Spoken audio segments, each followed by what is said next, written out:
that picture so much. All right, it's good. All right. Johnny here. Welcome back to Player Way, your weekly video game podcast covering news, reviews, and all things gaming. I'm your host, Johnny Murray. I think I already said that. We have an exciting show for you today. Multiple things planned. Hopefully, I don't know. It's kind of gonna be off the dome. We're kind of gonna do this podcast, and honestly, I just want to talk. That's pretty much all I have in mind for this podcast. Yeah, join with Austin. Ask you. What's up, everybody? How you guys doing? I'm back again because John has no other friends. Actually, on Sunday, everybody, we're going to be doing a podcast with Isaiah and Christian as well. Whoa! What's going on here? What? Well, so all of a sudden, I'm not... You know what? I'm hopping off. No, hold on. Wait a minute. So, believe it or not, everybody, this podcast, you could say I'm doing this podcast for Austin. All right. Because I want him to be able to express his feelings about 3 things that have happened this week. Plucky Squire, Dead Rising, and the new Pirate Yakuza game that just got announced. Oh. And man. If he's not on the podcast this week, he won't be able to do that. And I specifically wanted Isaiah and Christian to be on the podcast together because they haven't been on the podcast in a while. And I want to do, since they have no idea of any of the games that have come out this week, they wouldn't have any input on that. So I thought we're just gonna like play some stupid games on Sunday. It's not even really gonna be a podcast. It's just gonna be a stupid video with, I don't even know what the games are yet. Who knows?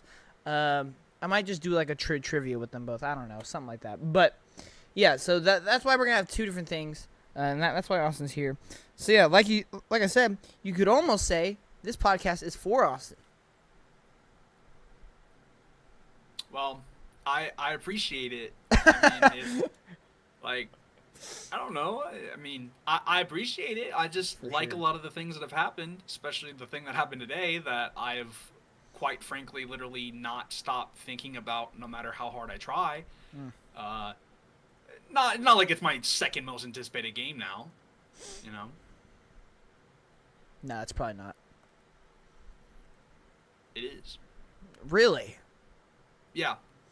I'm being sarcastic. Obviously, it's your second most anticipated. I mean, there were some options. Like, you still had Sonic X Shadow, and then like Brothership is 1.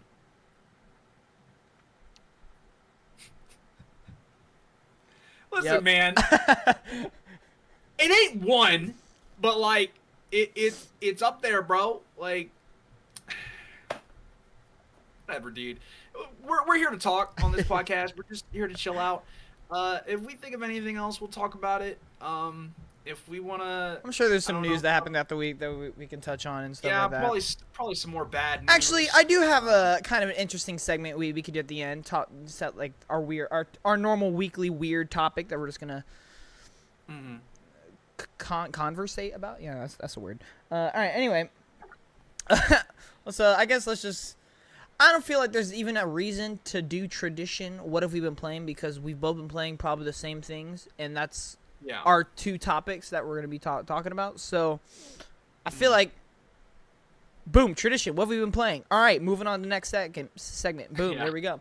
All right, so this week we saw the release of actually a couple things. One of them I haven't played yet. I did purchase. And I have it. I'm probably going to play it either tonight or over the weekend. And that is Prince of Persia DLC, Mask of Darkness or whatnot. I think it's called Mask of Darkness. I don't know. But yeah, I'm looking forward to it. I've heard some pretty decent things, and yeah, I don't know. I just love that game, so I'm just excited to play more of that. But I don't think. I completely forgot that came out, dude. I feel like so much has come out this week.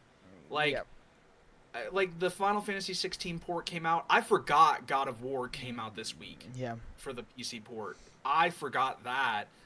And then Prince of Persia. This week is huge. Like, there's a lot of stuff. Like, some of them are like PC ports, but still, that's like big for like the PC community and stuff. Mm-hmm. But that's just a lot. Like, I forgot about a couple things in there. Yep. But yeah, so Prince of Persia, we'll probably talk about that more next week, or I'm gonna do a video on that, like my thoughts and impression after beating it. It's not too long, so. Which, by the way, shout out for a 4 to 6 hour DLC only being $5. It's a W. All right. But anyway, let's get talking about the two games that I would say are significant releases, and that is the Plucky Squire and Dead Rising. So I'll go ahead and say I'm only like an hour and a half into Dead Rising, and that is because I've pretty much put all my attention in finishing the Plucky Squire, which I just finished like 2 hours before doing this podcast. And yeah, so I'll have thoughts on all that. But before we do our thoughts, Austin, how far are you in both of those games? I'm halfway, which is like 5 hours in Plucky Squire, and then I'm 3 in Dead Rising. But after this, I will be back on the grind with Dead Rising, and then probably finishing it tomorrow. How far in Dead Rising are you? Sorry, I was not thinking. I was not listening. Like 3 hours. Cool. So yeah, I don't know. Which one do you want to talk about first? I'll let you choose. I'd rather talk about like Plucky Squire just because I'm gonna glaze Dead Rising more. Okay. So it'll probably like take longer. I mean, All I'm right. just being honest. I know. I know. I respect it. I respect it. Mm. All right. So the Plucky Squire, if you guys don't know, it is a indie game that just released, developed by All Possible Futures. I think that's what it's called. All Possible Futures, published by Devolver Digital. They are insane. Goated studio name. It is indeed an awesome studio name. And it is basically this indie game where it takes place in a child's room. Majority of it takes place in like a child's drawing, like storybook. But you're able to pop out of that storybook and explore, or not really explore, but like go through levels on the child's desk and room and stuff like that. And there's a bunch of different mini games spread throughout the whole game. And it's basically an isometric mixed with like a kind of 3D platformer. It's not, I wouldn't say it's full on 3D platformer. It's like a, I don't know. It's weird. I don't know how I'd explain it, to be honest with you. Like a 2D. It's like a It Takes Two type thing, but less platforming. Yeah. Is what I would say. It's like I usually look at it now like a 2D isometric mixed with some 3D platforming a little bit. Yeah. But yeah, you guys pretty much get the picture. It's a very family-friendly game and very colorful, very creative. And yeah, so Austin, I'm gonna let you go ahead and get your thoughts out of the way. What do you think of Plucky Squire so far? I'm gonna go grab a drink. I think the Plucky Squire is great. I really enjoy it.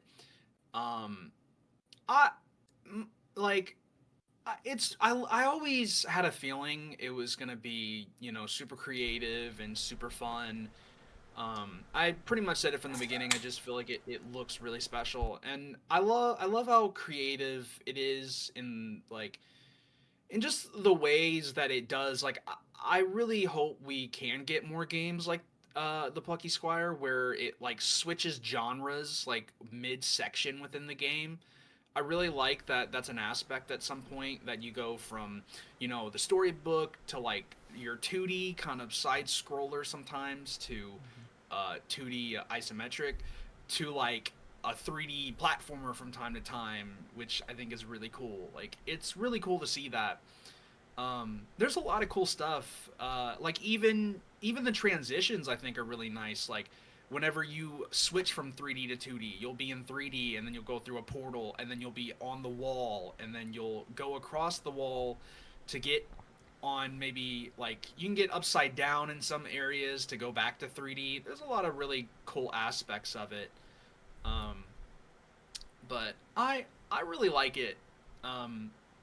my only thing about it is I do feel like I love a lot of aspects, especially the different like boss battle stuff, like the different types of like different types of gameplay they incorporate within. Like one boss fight, you might be a boxer and you have to, punch the enemy, and basically like it kind of like turns into like Punch Out. And then one boss, you'll have like you'll have like a bow and arrow, and you'll shoot, and you'll have to shoot like basically anything that's within range with a target, and it does a lot differently, which I really like. I don't have like a lot of complaints really. I'd say my only complaints is like, um, I I don't know. I kind of wish it did a little more. Like, not to say it doesn't do enough as it is, but I just feel like, I guess at times, like, I wish there was, like, a little more, I feel. Like, it's hard to explain that. I had the thought in my head. I'll explain it but for you. it's a lot harder to explain now that I, like, try to do it now. Yeah. Um. Let's see.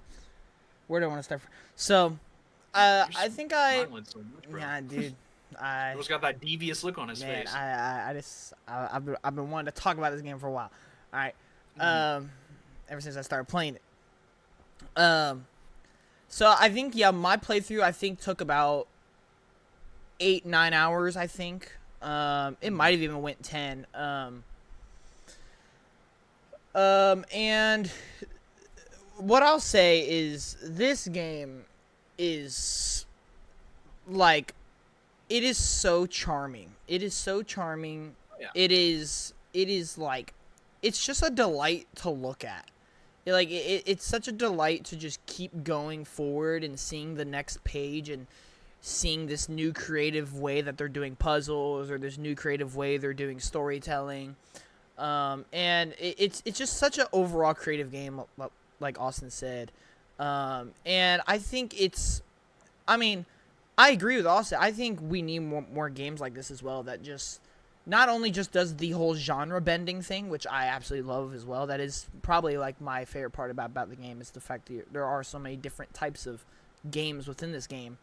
But I think, this is a game that you'll have a lot of fun with. I think this is a game that you'll smile for from start to finish. I think this is a game that definitely has fun with itself, like with just the amount of fourth wall breaking, the amount of just jokes that it makes throughout the whole thing. Like, it really is just such a charming, fun game. I really enjoyed myself for a lot of this game. Overall, in terms of my score, I am gonna give it a 7.5. I think I said, oh my gosh, there's an ant on my desk. That's crazy. I did say, when it was like beginning August, maybe like halfway through August. I basically said that I was gonna start taking reviews and just start, I guess, being a little more critical on games. I don't know. Critical sounds like I'm gonna try to be a critic. That's not what I mean. I mean, I'm gonna like analyze games more and not just find a game fun and call it a 10 out of 10 or 9 out of 10. You know what I mean? Like, I'm gonna actually, You're gonna have higher standards. Yes, that is a great word to use. And unfortunately, the first game I had that mindset for was Black Myth Wukong, and I just absolutely loved that game. Whether I was being critical or not, like, I just legit fell in love with the game so much that I gave it a 10 out of 10. Then there was a game, which I played a demo for, which was Visions of Mana, and nothing was clicking for me with that game. So then I was like, okay, well, am I being too critical here? Like, what's going on here? And then I started playing Star Wars Outlaws, and I gave that game a 7 out of 10. And I do feel like overall I was definitely more of like what I was going to talk about, like trying to be more not analytical, more just critical and more just in depth with my reviews. And not just every review say, oh yeah, the visuals are beautiful, the music slaps, the story, had some emotion. No, I want to actually like talk about the way they develop things, the pacing between things, just all the different aspects of games more in depthly. And I feel like Star Wars was kind of the start of that. And I feel like this game encompasses what I was basically trying to get my mental state to. Whereas I love a lot of this game's ideas. I think this game has a lot of ideas that are very great, very awesome, and very fun. Unfortunately, throughout my entire playthrough, there was almost like every hour I was just finding things that I wasn't the biggest fan of or that I wish they could improve on. And what I'll say is I think my overall consensus of this game is, and this is going to come off a little bit harsh, but at the same time, I almost feel like this is kind of what they were going for. I do feel like this is a game to look at more than to actually play. Because I think when I look at the gameplay and how it develops and how I look at what they use in terms of gameplay, it is very just simplified throughout the whole thing. Yeah. And even just outside of your normal attacks and your abilities, which you pretty much have none, I think the mini games, while they are really cool, I at the end of the day, I almost feel like they were a bit of a letdown because of how the game used them. The punch out thing that you do in chapter, when was it? 2? Like 2, very early in the game. You do it once, and that's it. And it, yeah, you don't do it again. And it lasts 30 seconds, maybe. And the only other time you do it is in the final boss of the whole game, where he turns into old bosses and you have to redo it. Other than that, you don't do that at all again. And it feels just, I don't know the right word. It just feels like there was something there, and it just didn't quite satisfy me enough. I had fun, but it wasn't. It's like that really good food. You eat it, and you're like, oh man, that was great, but I don't feel full enough. Like I don't feel like it was everything I wanted it to be. And that's kind of how I feel throughout the majority of the game. But yeah, that's like where I'll start off by saying how I feel about this game. Yeah. No, I get it. I'm sitting at like an 8. I think it's really good. Mm-hmm. I do think it has a lot that it could work on. Yeah. I was expecting it to be more action. Like I was expecting a little bit more action in it. Yeah. Like I feel like I get it's supposed to be centered for children. Like they've even come out and said that, but they've also said it's for all ages, which I agree. Like you can like it as an adult, but I don't know. I feel like sometimes like just walking around and fighting things is just, it's so like so easy. Like yes. it feels really hard to like really lock in, I would say. And it's not like I'm saying you have to make it like super hard. It's just I feel like it's more engaging if you give that level of difficulty. Yeah. But I completely understand that, especially with like the mini game segments. Like like they're fine. I do agree. Like on the first one, you literally do it once, and I guess now you do it on the last one. So yeah. I mean, it's fine. I don't think it's great. I think it has a strong base. Yes. But it just needs to work on like its other features. It's like you got a nice burger, all right. You sitting down, you got that burger, but where are the toppings at? Where's the lettuce? Where's the onions? Where it at? You know, like you need the extra like parts of that to complete that base. Yeah. You know? Yeah, I agree with you with the whole action, and sometimes just fighting enemies is just kind of like it got to the point later in the game where I'm just like, another room of enemies just to go on, because the combat never develops. Like it never It Yeah. never gets more complex. It never gets more engaging. What does get more engaging and more complex, which is probably my biggest positive about this game, is the puzzles. I think the way they do the puzzles between popping in and out of 3D and 2D realm, and later on you'll gain abilities that you can use outside the book and in the book, that just starts making these puzzles super complex. And I actually really enjoy that. And luckily, they do spend a large chunk of the game in the second half doing that. And so I really enjoyed that. But yeah, as far as the combat, I think overall, and I hate to say it because I love the idea they went for, I think the weakest part of the game is its gameplay. Yeah. And I would agree on that. yeah, and what really annoyed me too is, and this might just be a nitpick, I don't know, but if it is or not, unfortunately it did annoy me, so I have to mention it. I feel like the controls feel very sluggish.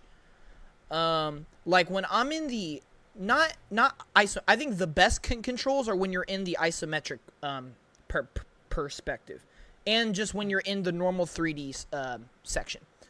But during the punch-out thing, during the bow and arrow thing, during the side-scrolling segments, there are segments later on where you're playing as a rat and you have to jump from tile to tile. Though, like, every input I was doing felt super delayed to the point where there were so many times where it registered as a double-click when I definitely did not do it. Or during the punch-out segment, that the final boss fight, when you do this punch-out thing again, it lasts a little bit longer. And there were moments where the dodging would just not register at all.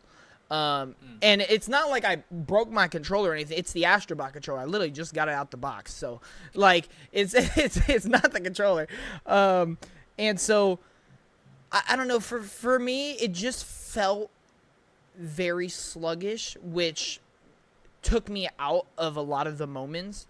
And like whenever you jump on the head of an enemy, it's just a lot of weird movement decisions. Like as soon as you jump on an enemy, then Jot, which is the main character's name, he like then jumps forward without you holding forward. So it's like you don't even have a choice for mobility sometimes. Like as soon as you jump on the head, he just automatically jumps forward again. And I'm like, it's kind of annoying because I don't feel like I have full control over what I'm doing. But again, that is just me, unfortunately, comparing it to Astrobot, which has fantastic mobility, and I'm just off of that.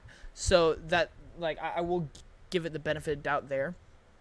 I think the word you're looking for is momentum.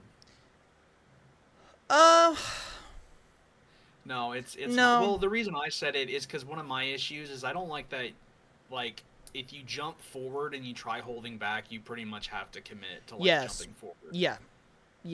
That's exactly it. No, I think overall what I'm trying to say is I just feel like there's a lack of control within the movement itself. But I don't think it's that bad. I haven't really had. It's not like awful to the point where like it ruins the gameplay. But it is something that I hope they can fine tune a little bit with some patches or whatnot. Or just make some simple changes, like the fact that you jump forward after bouncing on an enemy. It's kind of weird. Because like there are some enemies that are on like these little platforms that you basically are like falling onto. And as soon as you do that, he bounces off on the enemy, and you don't even have a choice. He'll just jump forward, and he'll jump straight off of the platform, and it's like I didn't even have a choice. Like it was just really annoying. Like I don't know. I never jumped on him.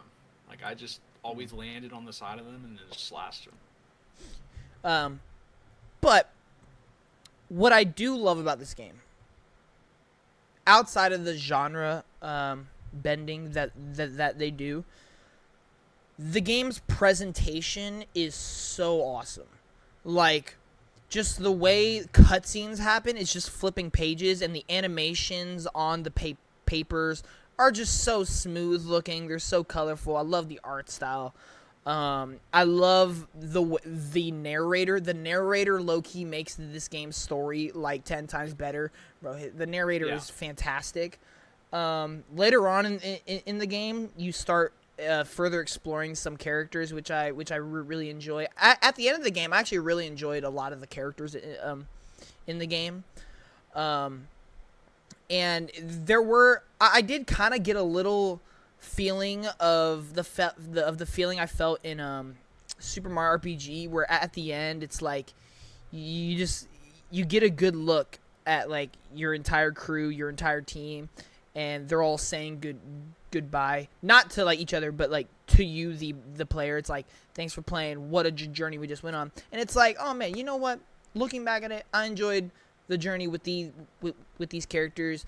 I love just the chemistry they all had, and it was great. And I do think the antagonist is actually really fun. Like they also explore him a lot in towards the end of the game, and I really enjoyed what they did with that there. But overall, and which is why I love that we remade my grading scale the other day. Overall, I do generally think this is a really good game. And I'm not even going to classify it as a really good indie game.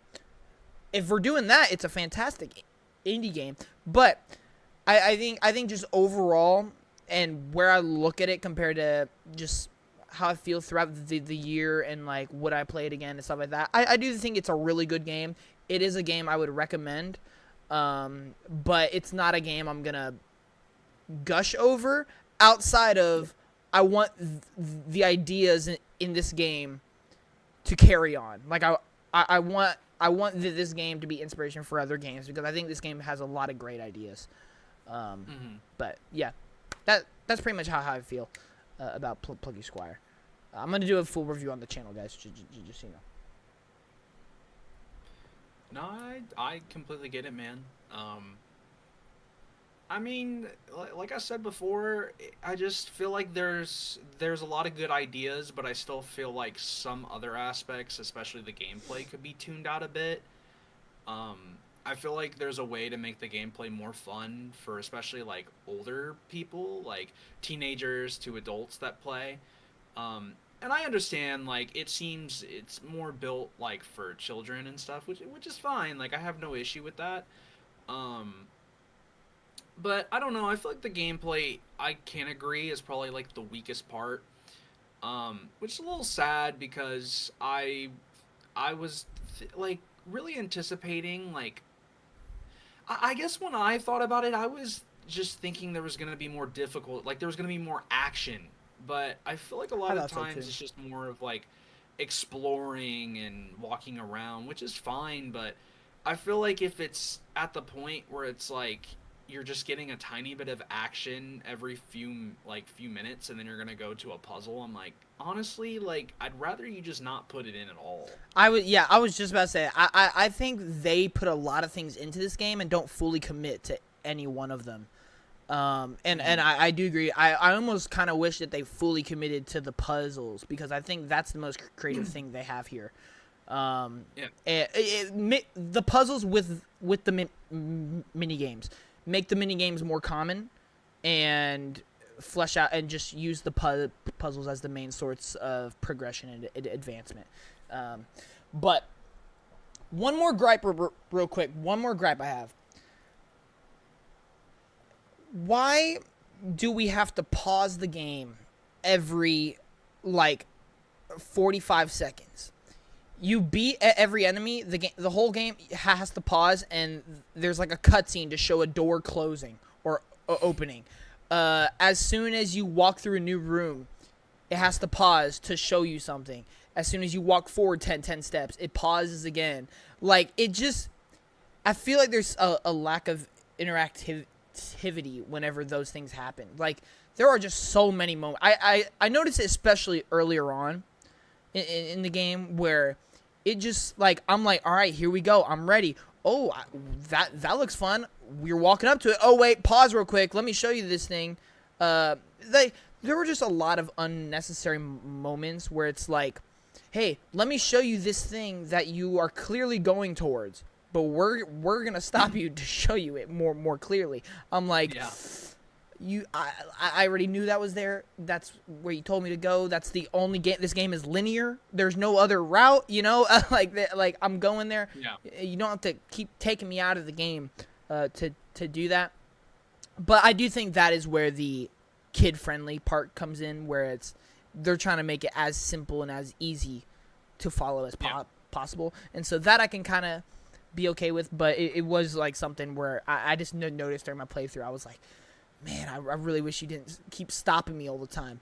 Like I just want to go. Like I want to do it. But yeah. Other than that, very fun game, very good game. I really enjoyed it. I'm curious where this game will go.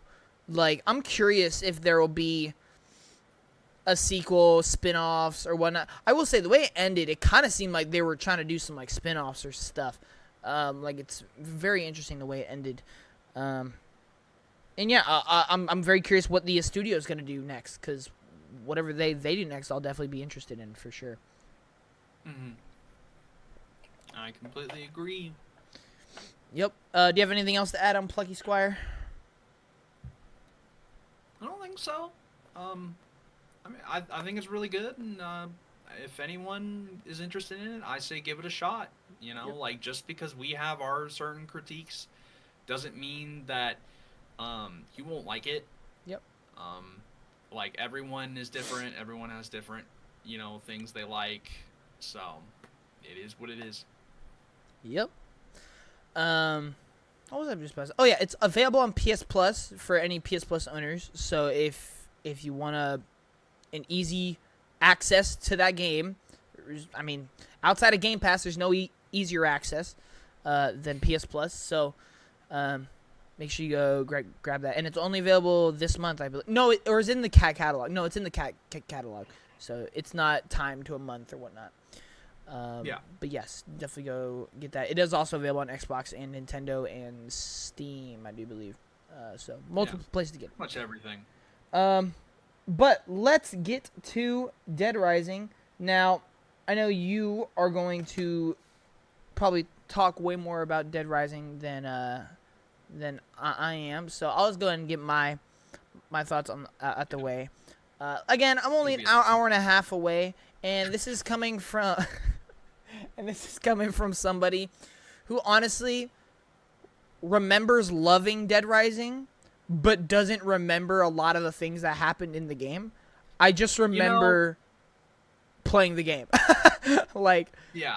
What's funny is I'm having the same thing too. Bro, the whole opening threw me completely back, bro. Yeah, I forgot about that, but that does happen in the original. Yeah, I completely forgot.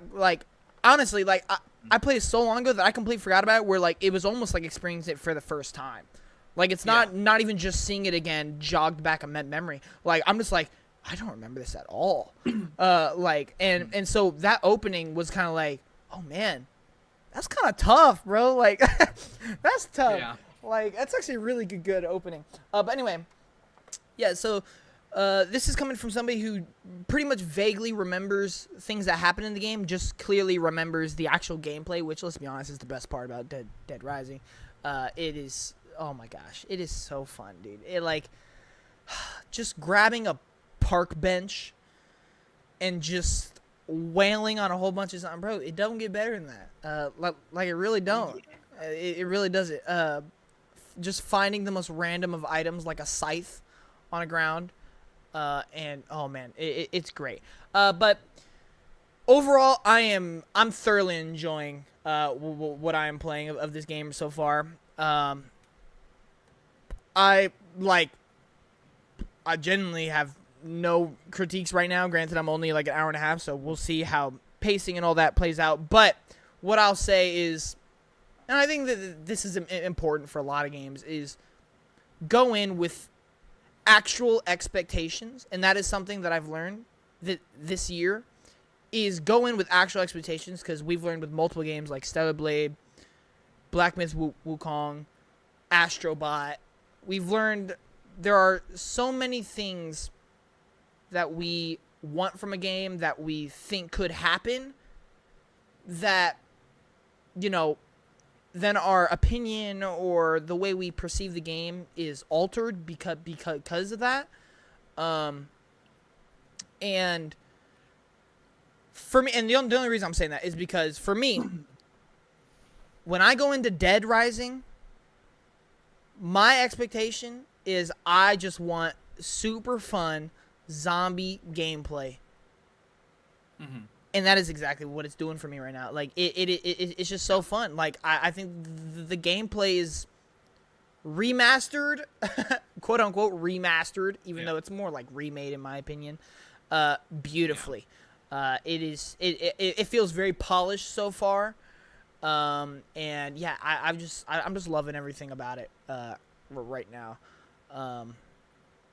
But yeah, I mean, I really don't have too much to say. I will say, I forgot how funny the actual like characters are, or I guess I just didn't realize how funny the actual characters are because, oh man, Frank West, bro, he is so funny.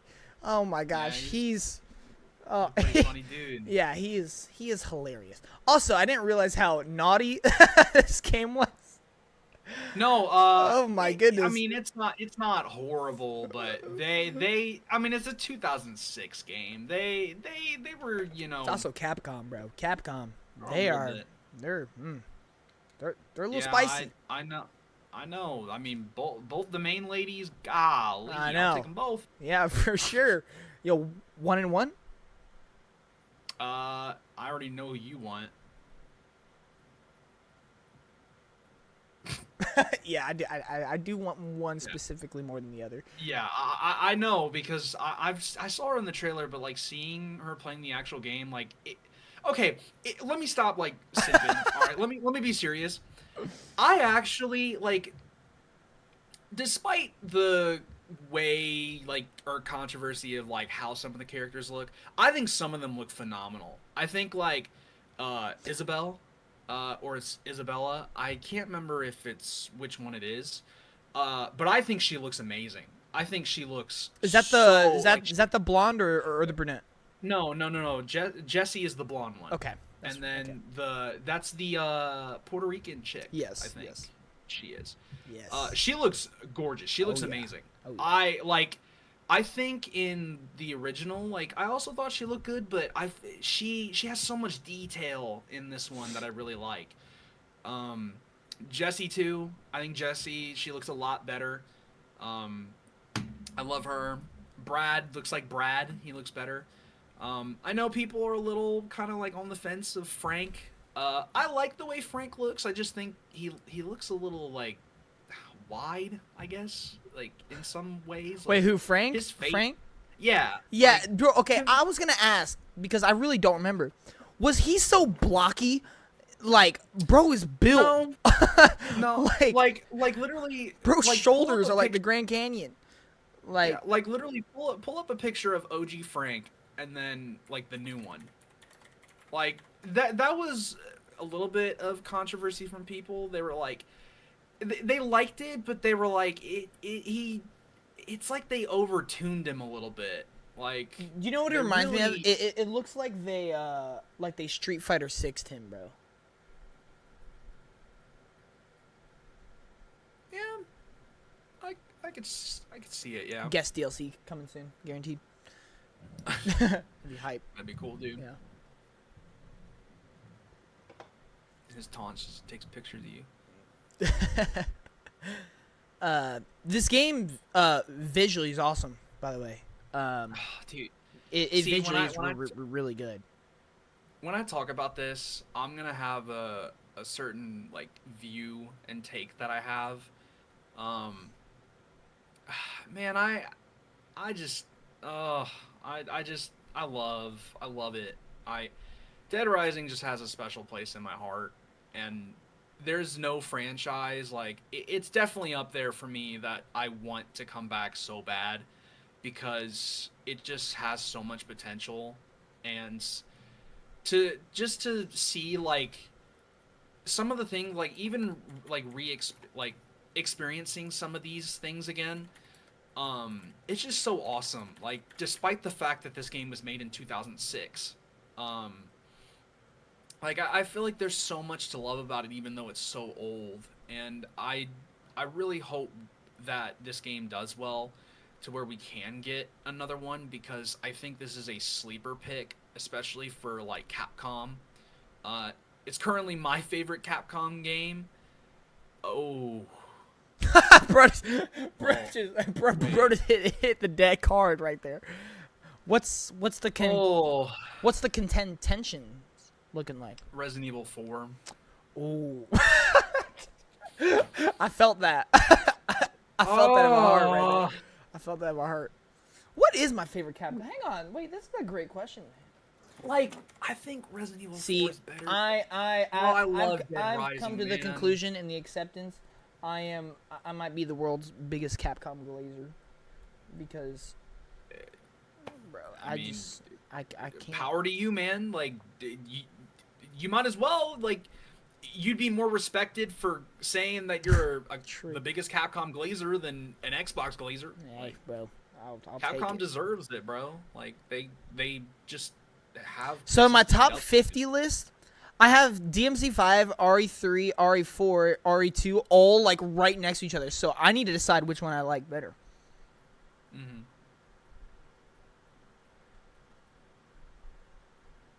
And for you, it's Dead Rising or Resident Evil 4? Dude, they're interchangeable. It's so hard. Like, because Resident Evil 4, I do think is the better game, but I feel like I click more with Dead Rising. Like, oh god, that's hard. That's really difficult for me. They are so, like, interchangeable. Like, oh man, this is hard. Do I like DMC or Resident Evil? Oh man, that's a tough cookie right there.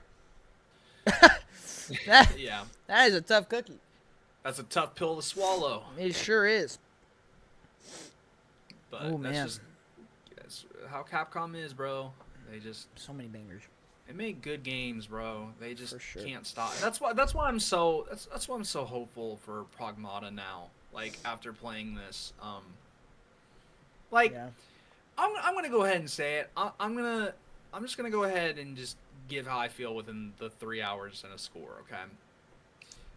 I'm gonna give it, and I know this is probably gonna shock people, because, my favorite Dead Rising. Do you, bro? Do you? Yeah, my favorite Dead Rising is actually Dead Rising Off the Record. What is that? Is that like a spin-off? So no, it's actually really cool. It's Dead Rising 2, but with co-op, and they introduced Frank West as a co-op main protagonist. So is it a spin-off of 2, or is it like no, it's literally just the main. No, it's the main game. It is Dead Rising 2. So it's like a re-release, pretty much. Yeah, yes, it's Dead Rising 2, where you play as Chuck, and then it's co-op, online co-op, and whoever joins your game plays as Frank West. Oh. Yeah, that's pretty cool. it is. I love it. I played it with one of my used to be friends, and it's super fun. I love it. I had so much fun playing it. Dude, there's just something that's so like I could sit here and say, like, I don't think this is for everyone, but I do think there's so much charm to this franchise that is just needs to be utilized more. It's like, I hate to see it just kind of like kind of fade away, but I'm glad to see that it's, getting some recognition. And despite people online, I'm gonna go ahead and just say this, guys. I don't listen to people on the internet. You can take inspiration, or you can look at people's reviews and kind of take a little bit of that judgment and be like, a little bit critical or have a little bit of concern, but still, like, I would try to go in with an open mind no matter what, because unfortunately, I think we're in an era now where literally people will ask for something, and if they don't get it, that means the entire thing is bad. Like, the whole thing I've seen about this Dead Rising thing, which is why I'm hoping this game does well, is the fact that there are some people that are not buying it because they think it's not better than the original. Which I get really sick and tired of this idea that everything has to constantly be better than the original. It's like, oh, if the original is just a little bit better, or you think it's better, but you still think the other one's worth it, then why not just buy it? Like, there's a lot of good about this remaster. Um, it just bothers me how I can go on the internet, and the main problem, even though it barely has, like, it doesn't have like really any performance issues whatsoever. It fixes a lot of the gameplay aspects. The AI is better. The actual like survivors follow you way better. You can actually direct them where you want to go. Which was R.I.P. Jerry. Sorry, I just gotta say R.I.P. Jerry, bro. Bro, I lost him horrendously. Sorry. dang. Just had to say that. Yeah. But yeah, but the AI is a lot better now. They did do a few changes that I think are great. And I just find it so crazy how you go on the internet and instead of talking about those good things, saying, oh, the original's better, why would I play it? Look at how this glass breaks. In the original, glass breaks, it looks better than the new one. And I'm just like, why are we taking the smallest details, like the least important part of the game, and we're just gonna like ignore everything that is really good about it? Like, I have literally not heard that much that is really negative about the game. Like, the only stuff I've heard that is negative is the biggest nitpicks on the planet. Like, oh, the glass animation doesn't look as good as the old one. Like, when you break it, it just don't even look as good. Some of the animations don't look as good. I'm like, dude, can we like focus on the fact that like it's a good game? Like, they did a good job on the remaster? Like, is that not what games are? Is we're looking at a product and we're not gonna sit there, like, yes, I understand a remaster or remake should potentially be just as good, or what most people want is they want it to be better. I don't really care if a remaster or a remake is better. I just want it to be on the same level or like a little bit better. Like, and if it's a lot better, then that's fantastic. But I feel like just because it's not better realistically doesn't mean it's bad and you shouldn't play it. Like, I think giving people an opportunity to play these games that are less accessible is good. A great example, I know I'm going to go a little off topic, Lollipop Chainsaw. I literally did my own research. I stopped looking at the internet. And I think that game gets a lot more hate than it does. Like, I do think for a remaster it could look better. I think it is on the lower end of, like, a big upgrade. But I think it's still an upgrade. I don't think there's really a lot that changes, really. Like, it just looks better, and they keep a lot the same, and that's really about it. But what people are more focused on is that apparently there's more censorship now and stuff like that, or something just doesn't look as good to them in the original. So if that's the case, then okay, you shouldn't play it. Play the original. Even though you complained that it's too hard to play and they're stuck on certain consoles, but then when they actually port it to new gen consoles so you can play it, now all of a sudden you're telling everyone to go and play it on the consoles that you complained about, that it's hard to actually play those games. It just doesn't make any sense. Like, it really doesn't. And yeah. I just say this because I want people to judge stuff on their own basis, because I legitimately, like, was a little frustrated, and I was like, I really want Dead Rising to succeed, but the real fans will play it and buy it if they really enjoy it.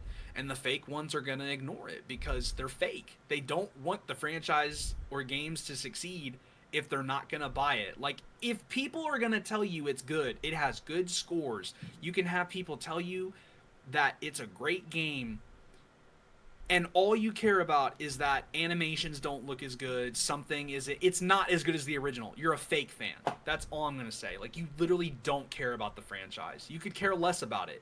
Like, you don't want it to come back. So I don't want to see any of you being like, yeah, I really hope Dead Rising comes back, but I'm not gonna buy it because it's not as good as the original. Just say you don't like the franchise. Just say you literally don't want it to come back. I'd rather you stop lying and be honest with yourself. Like, you don't want it to come back. It's that it. I know it's hard to face reality, but that's just kind of how it is. Like, I'm sorry, bro. Like, what happened to judging games for its quality over the littlest, tiniest details? Like, come on, bro. Like, what?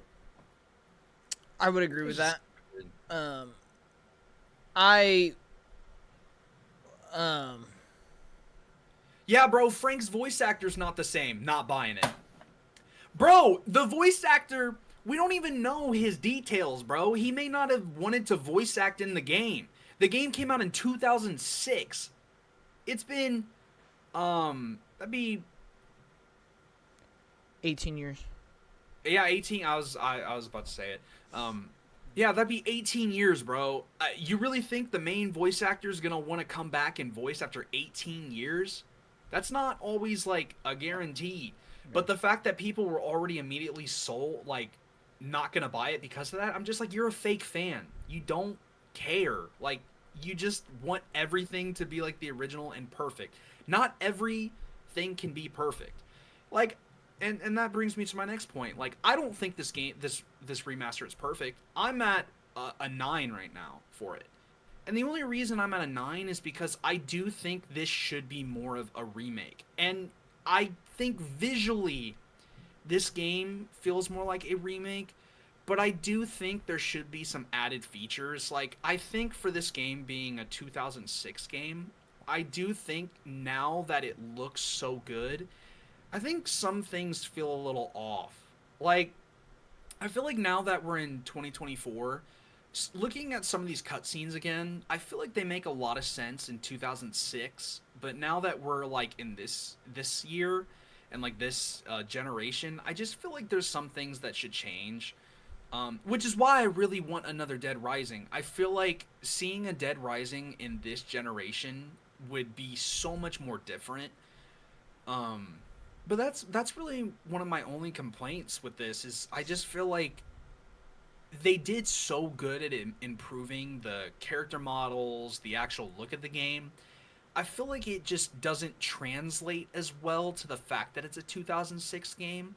Like, some cutscenes that were a little awkward for its time weren't that awkward because it was 2006. But now sometimes you have cutscenes where it feels a little off. Like, sometimes it just looks so good, but then it's like, I feel like at this point in time they could have done a little better. I feel like there should be, some more cutscenes for specific scenes, and they could have done a little better at building some of these things up. And I know that may be a little bit of an unfair critique, but at the same time, it's just something that I personally, like, bothers me a little bit. Um, which, it is what it is. Like, I wouldn't really say that's a downside to its, the actual game. But it's just how I feel and how, like, based off my experience. I Yeah. haven't had much other issues. My only other issue, maybe, is I do think, like, some of the AI is still a little weird. Like, you can shoot some AI, like, you'll shoot some of the like, bosses, and sometimes they just won't take damage, sometimes they will. Some hitboxes can be a little weird, but it's not, like, horrible. It's not, like, the worst I've ever dealt with. But I will say, like, the prisoners in the truck, that can be kind of annoying. Like, there are times I'm, like, literally shooting one of them with a pistol. I'm like, is he taking damage, or, like, am I hitting him, or, like, I'm on him, but, like, I don't know if he's actually getting hit. Like, I can't. It's sometimes hard to tell based off, like, because there's no health going down, but I see that I'm on his, like, like, I'm hitting him, and it's like his health bar just ain't moving. Um, But I really don't have a lot of issues, man. I love it. I already knew I was. I have a really soft heart for that game. Um, I just want Dead Rising back. Even if we have to do this and then do Dead Rising 2 uh, remaster, which I think would also be a fantastic idea. Um, I want to see my boy Chuck. I want to see how they do him and how he looks in a remastered form. I think that'd They be have his super cool. outfit. They do, yeah.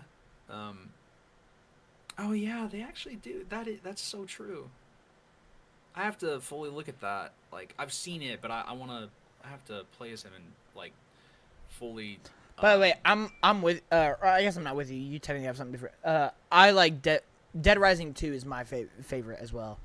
Like that is the one I remember way more clearly than the original.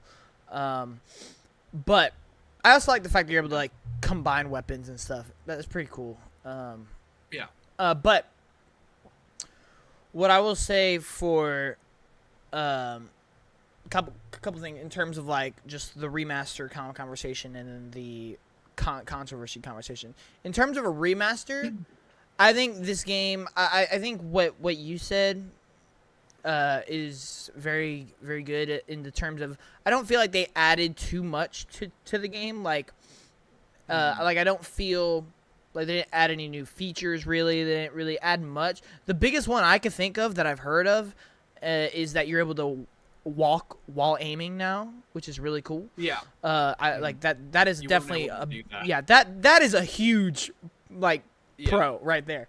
But so I think in terms of like that perspective, I do think the game falls a little bit, but I think in terms of like what a remaster should do in terms of upgrade visuals, polish, upgrade performance, upgrade the look, just everything. I think this remaster almost, I wouldn't say sets a benchmark, but if remasters were on the same level as this game, remasters might be way more enticing because like we're saying right now, there's a debate whether you should even call it a remaster or a remake because it's so just visually upgraded and it's so like controls wise just so much better and so much more modern to the point where like there are some remasters that are just let's up the pixels a little bit and call it a remaster, and it's like okay, it looks nice, but it definitely it feels more like a port than it does a remaster. And whereas I feel like this game, this is like top of the line remaster, borderline remake type material. So if people, other companies can follow that and be like, let's remake something to this degree, not quite a from the ground up remake, but let's remaster something to the level of like this quality. I think that could be really awesome. So I do think it does do that very well. And then to the controversy side of things, I mean I've said it multiple times, but luckily I don't get too distracted or way to brag. No. I don't get too. I'm just built different. I don't care look, what these people say. I'm just too good. Well, the problem is I've been through it as well. Like I did have that phase where I was just so annoyed at everybody complaining everything that I just it was made me not even want to play. But I think it's as well as just like it bothers me because I want everything to succeed, and I hate when people are fake and they just don't want something to succeed. Like it's so frustrating seeing that. Yeah. Like I don't like it. Yep, I agree. You just see it so much. But what I will say, outside of me not being affected by that stuff, I think I'm about to make a statement here. It's a very interesting statement. Mm-hmm. I think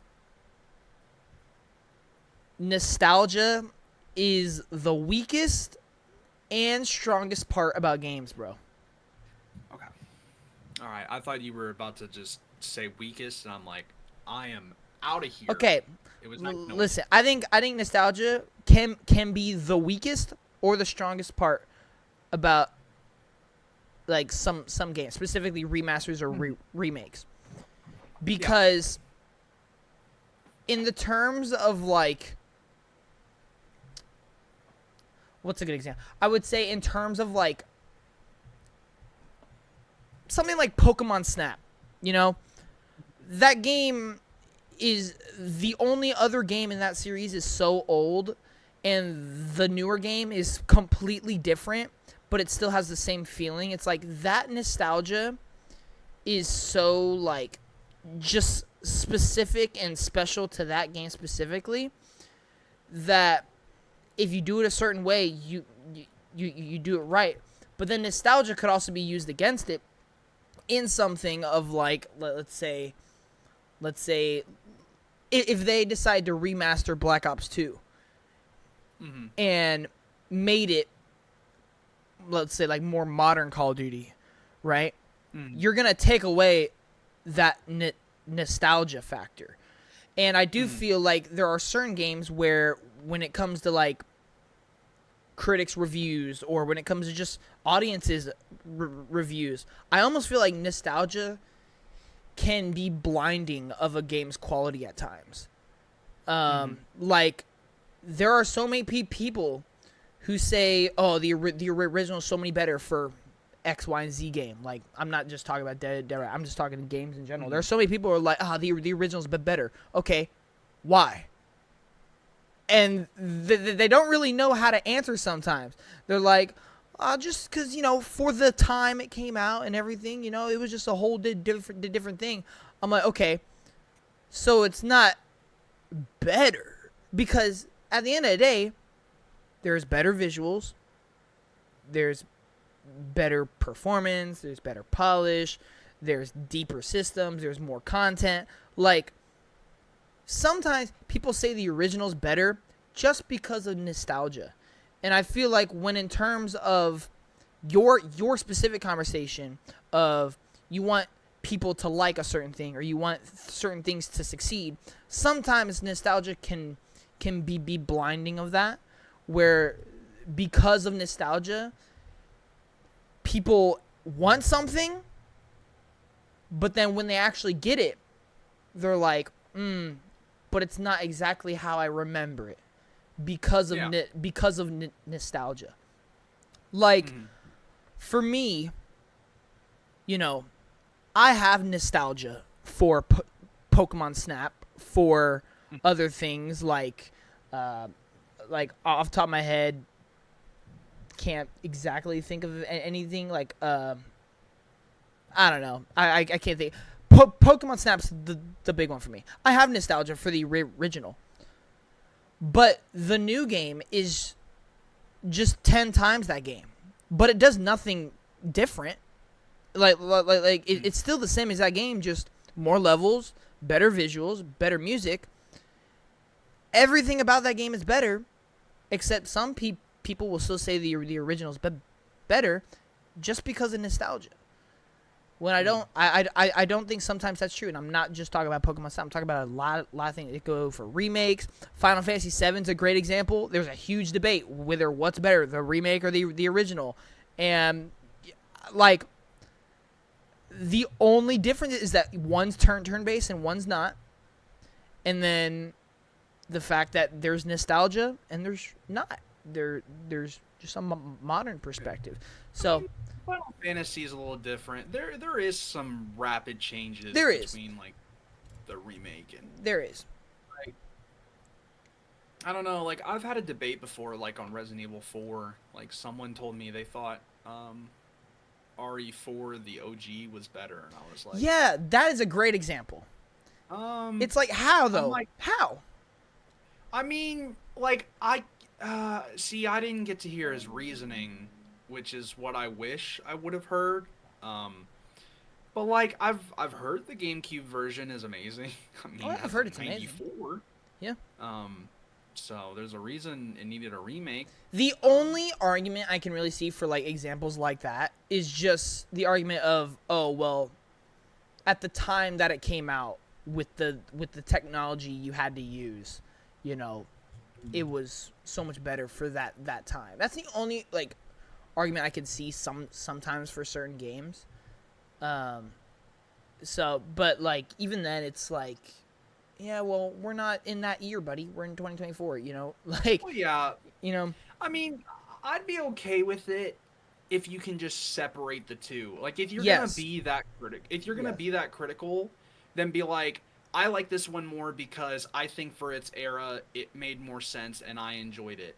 Whereas this other one I think is also amazing, but I prefer the older one because of the era it came out in than this newer era that it did. mm-hmm. Like, if it's gonna be that much of a competition, and if it's gonna get worse because of that, then just separate them. Don't Yeah. even compare them. Yeah, I agree. Like, because then at that point, you're just putting one down when you can like both, and you don't have to put either of them down by just separating the fact that they're in two different places. Like, one was this, specific year 20 years ago, and then this other one is today. Yeah. And yeah, let me just be clear. I'm not hating on originals or anything, people. I'm just like in terms of like what Austin said.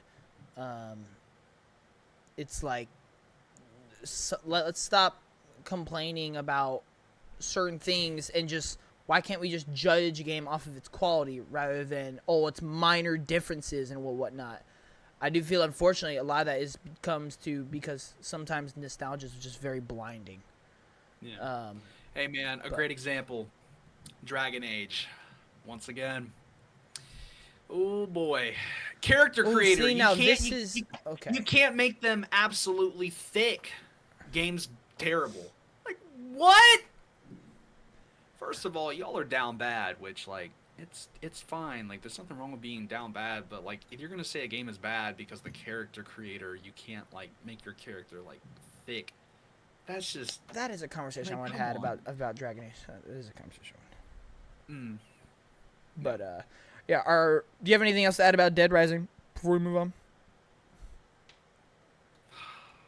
I don't have a score for it right now. Like I really don't. I don't know. No, that's fine. I could easily say it's a 10 out of 10, but like I I'm sure that's not where I'm probably gonna end up. So it's like probably not. Yeah. So it's just like I just don't have a score. See, I don't think I will either. I wish this was more of a remake. Really, I wish they added some things like some cutscenes. I think the story, like I said, I just feel like because it came out this year. I feel like the fact that it's so old, it holds up pretty well. I just think it needs some changes to it. I think it needs to have some new like story cutscenes or so, or just to feel more modern, Yeah. Which like it's perfectly okay the way it is. I think it could be a little bit more modernized, but I'm not gonna sit here and debate if I think it's better than the original because I don't care. I think both are fantastic, and I can like both for different reasons. Even if I liked the OG more, if I said that, then now see I'm gonna say that is interesting because I know we had a conversation one day about like in terms of like your top 10 games of all time and stuff like that. Mm-hmm. Like how sometimes you don't want to put Like a Dragon and Infinite Wealth both in your ranking, even though they are two separate games. And so it's like if you look at that for Dead Rising, how does that work? Which I do feel like that is a little bit different because that's like the same exact game, just newer or older. But it's just interesting because it's like I love both, But at that point, you would have to choose one, So it does kind of suck, Or you could just like put them together, That I could definitely see more of than putting a sequel and the original together. No, it makes perfect sense to me. Pretty much. But yeah, I was bro. Bring could we get these sandbox games back? Like Dead Rising, and the first game that goes in my mind, like Dead Rising is basically Capcom's Just Cause in a way of let's just have like simple story, simple concept, but let's just make the gameplay so innovative and just so much chaos fun. And that is exactly what it is. Like Yeah. I feel like if you put Rico Rodriguez and Frank West in a room with any weapon and any concept in the world, they would just have the most creative, fun game of all time. Like it would just be amazing. Yeah. So there is our thoughts and impressions on Dead Rising Deluxe Remaster and the Plucky Squire. I will be playing Frostpunk 2 hopefully later today, because I don't know, I went to look for it on Game Pass and it's not there for some reason, like even though it came out today, so I'm curious if they're having like a problem with it or something. But yeah. But let's go ahead and talk about Dragon Age, because you just brought that up, so we'll just kind of jump straight to that. Previews have came out for that game, and it is overwhelmingly positive, which is very good to hear. This game does release on October 31st, being developed by BioWare, studio behind Mass Effect, Knights of the Old Republic, and the other Dragon Age games, of course, and unfortunately behind Anthem. We can't leave that one out.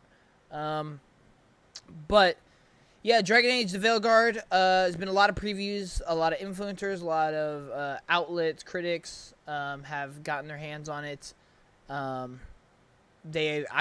From what I've heard, like all of them got to play about 7 hours of the game, which is chunky. Like that is a chunky play test right there. But from everything I hear, it sounds like it's living up to the hype so far. But with previews, you know, take it with a grain of salt. We've heard so many games have like insane previews and then are just like whatever when the game actually comes out.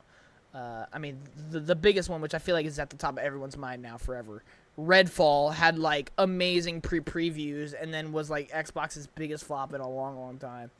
And yeah, it's just, yeah, who knows. But then you see the opposite with some games, whereas some games don't look all that interesting, and then previews come out and it's like, oh, this game is what's up. Like Silent Hill 2, for instance. We thought that game looked bad, but according to previews, this is exactly the remake we needed. So, you know, I take previews with a grain of salt. But what I will say is it excites me to at least hear that there's hope for the game, and I have seen a lot of excitement for the game brewing, and I do feel like this is now one of the most anticipated games for the remainder of the year for a lot of people.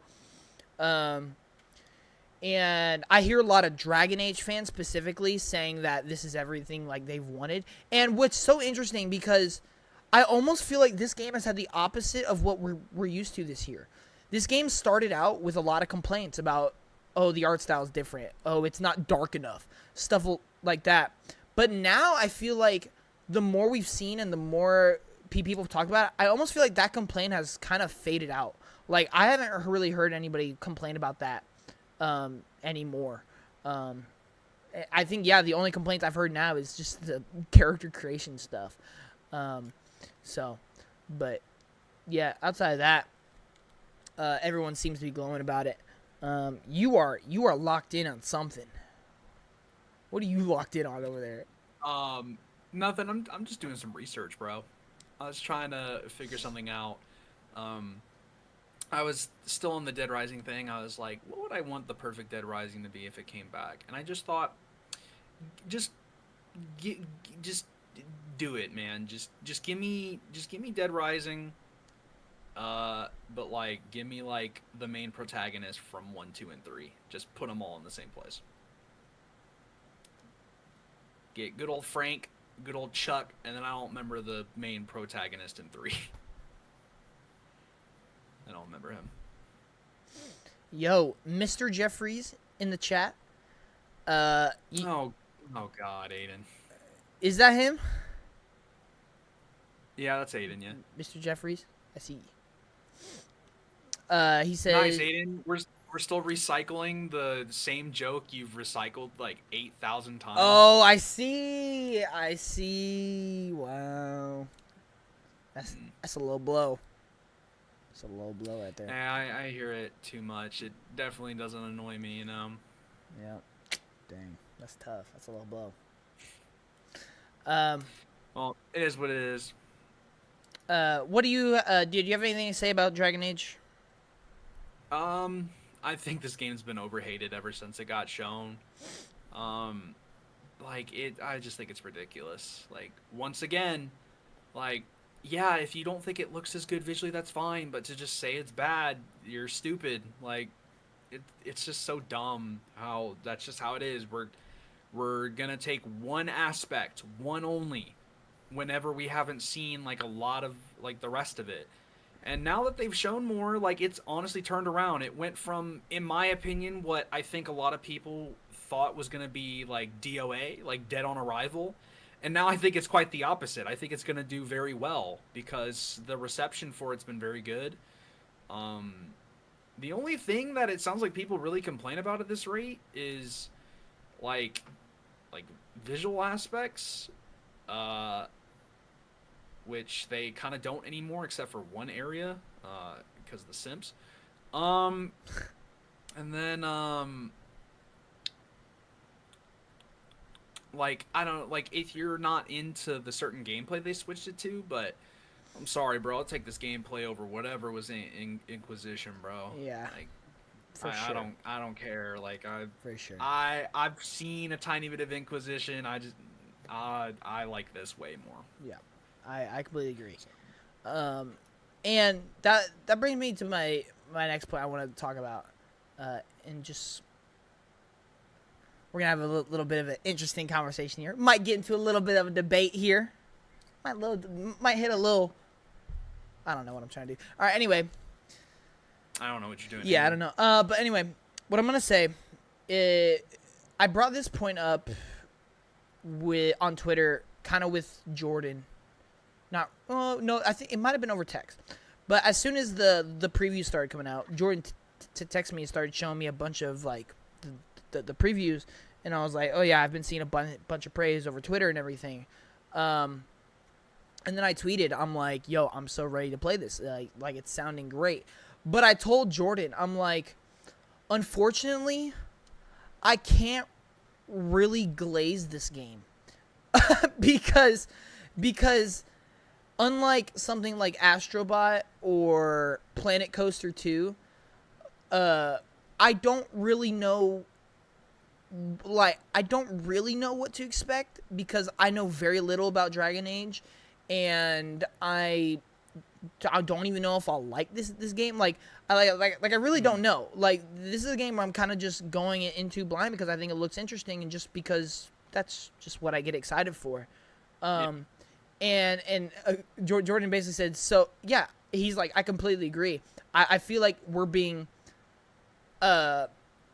we're optimistically anticipating is the word he used. And I'm like, that is perfect.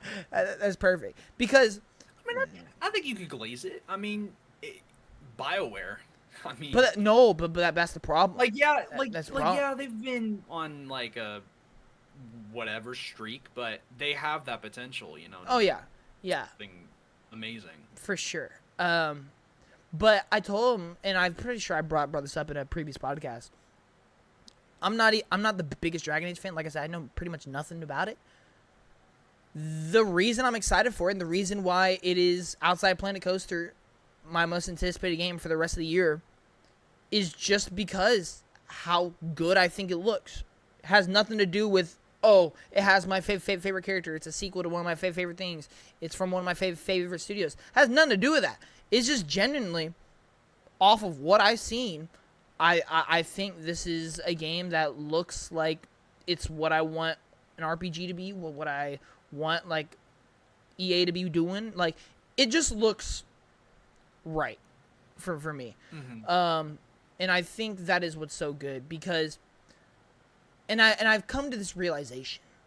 I think the games I love the most are the ones that I go in with a complete open mind. Uh, and the reason I say that is if I look at my top 10 games of all time, and then if I look at games this year specifically, I start to notice a pattern outside of a very select few. Ghost of Tsushima is my favorite game of all time. And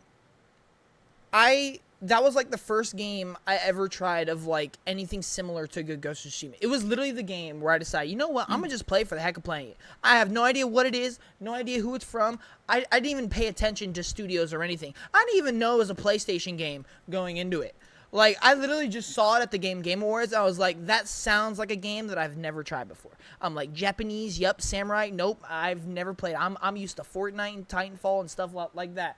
I'm going to give it a try. And it ended up becoming my favorite game of all time just because it was just an experience that I didn't already have set expectations for. Returnal, my second favorite game of all time. I literally slept on the game. I literally told my friend it's not worth the $70, and I waited 8 months to buy it on Black Friday. It ended up becoming my second favorite game of all time when I actually finally tried it. Alan Wake 2, I liked Alan Wake 1. I thought it was really cool. I thought Control was much cooler than Alan Wake, but I thought, you know what, Alan Wake 2, it looks really cool. I like that they're going with a more horror approach. Let's see how it turns out. Ended up being my third favorite game of all time. Ended up being my game of the year last year. When I had something like Spider-Man 2 going up against it. When I had something like Starfield, which was like my most anticipated game like of all time, debatably. You know, something like that I just have open mind expectations for can just easily be a much better experience for me. Mario plus Rabbids Sparks of Hope is my number 4. I literally went into that not really liking the first one. And here we are. It's my 4th favorite game of all time. Then we get to a little bit of okay, this is different. God of War Ragnarok. This is a sequel. You know, this is just one where it just improved on literally everything in my opinion, and that's why I love it. Metroid Dread was my first ever Metroid game. Didn't really know if I'd like it. This game is responsible for my love for Metroidvanias and for Metroid now being my favorite Nintendo franchise. Just probably like my second or third favorite franchise, period. Ratchet and Clank Rift Apart, again, was kind of just like it's a big PS5 game. I've always thought Ratchet and Clank is a cool little franchise. Let me try it. Ended up being an absolute masterpiece. Game was awesome. Titanfall 2. I was not the big fan of Titanfall 1. I thought Titanfall 1 was whatever. There was no campaign. It was just multiplayer. The multiplayer was whatever, bland. Titanfall 2 is one of my favorite games. My favorite first-person shooter, like, multiplayer game of all time. Black Myth Wukong. I've literally stated so many times, I don't get excited for Souls games. They're not games that I typically have. Like, I end up loving throughout the year. I end up enjoying them. But with Black Myth Wukong, it was just completely different. And now, look, here we are. Yeah, it better be in that top 10 after spending 50 hours. Oh, it is. It is. I switched around my top 10. It is now officially in my top 10. And it could grow. It could raise. Yeah, with DLC coming. Yep. Death's Door, man. This was, again, this was like a year after Ghost of Tsushima, where I was like, you know what?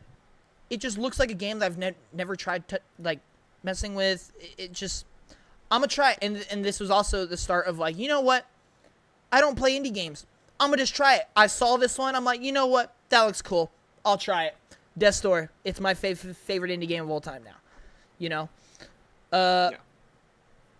It's just all these games that when you just go in with an open mindset, with set realistic expectations, I feel like that is what sometimes makes the game better. Because I feel like, for me, when I look at something like Astrobot this year, I mean, you all know, me and Austin were glazing the crap out of that game. We were saying it could be the greatest game of all time. We were saying it would easily, like, probably be one of our game of the years. And while it's still fantastic, it definitely is, at the end of the day, I feel like, and I'm going to speak for both of us here, so correct me if I'm wrong, I don't feel like we're under the impression it's one of the greatest games of all time. I don't feel like we're under the impression it's like an easy game of the year for us both. It's definitely a nominee. It's definitely a contender. Oh, yeah. For sure. But Yeah. I feel like because we were basically saying, oh, this game's going to be peak. Are you ready for peak? When it came down to it, I don't feel like it landed like that.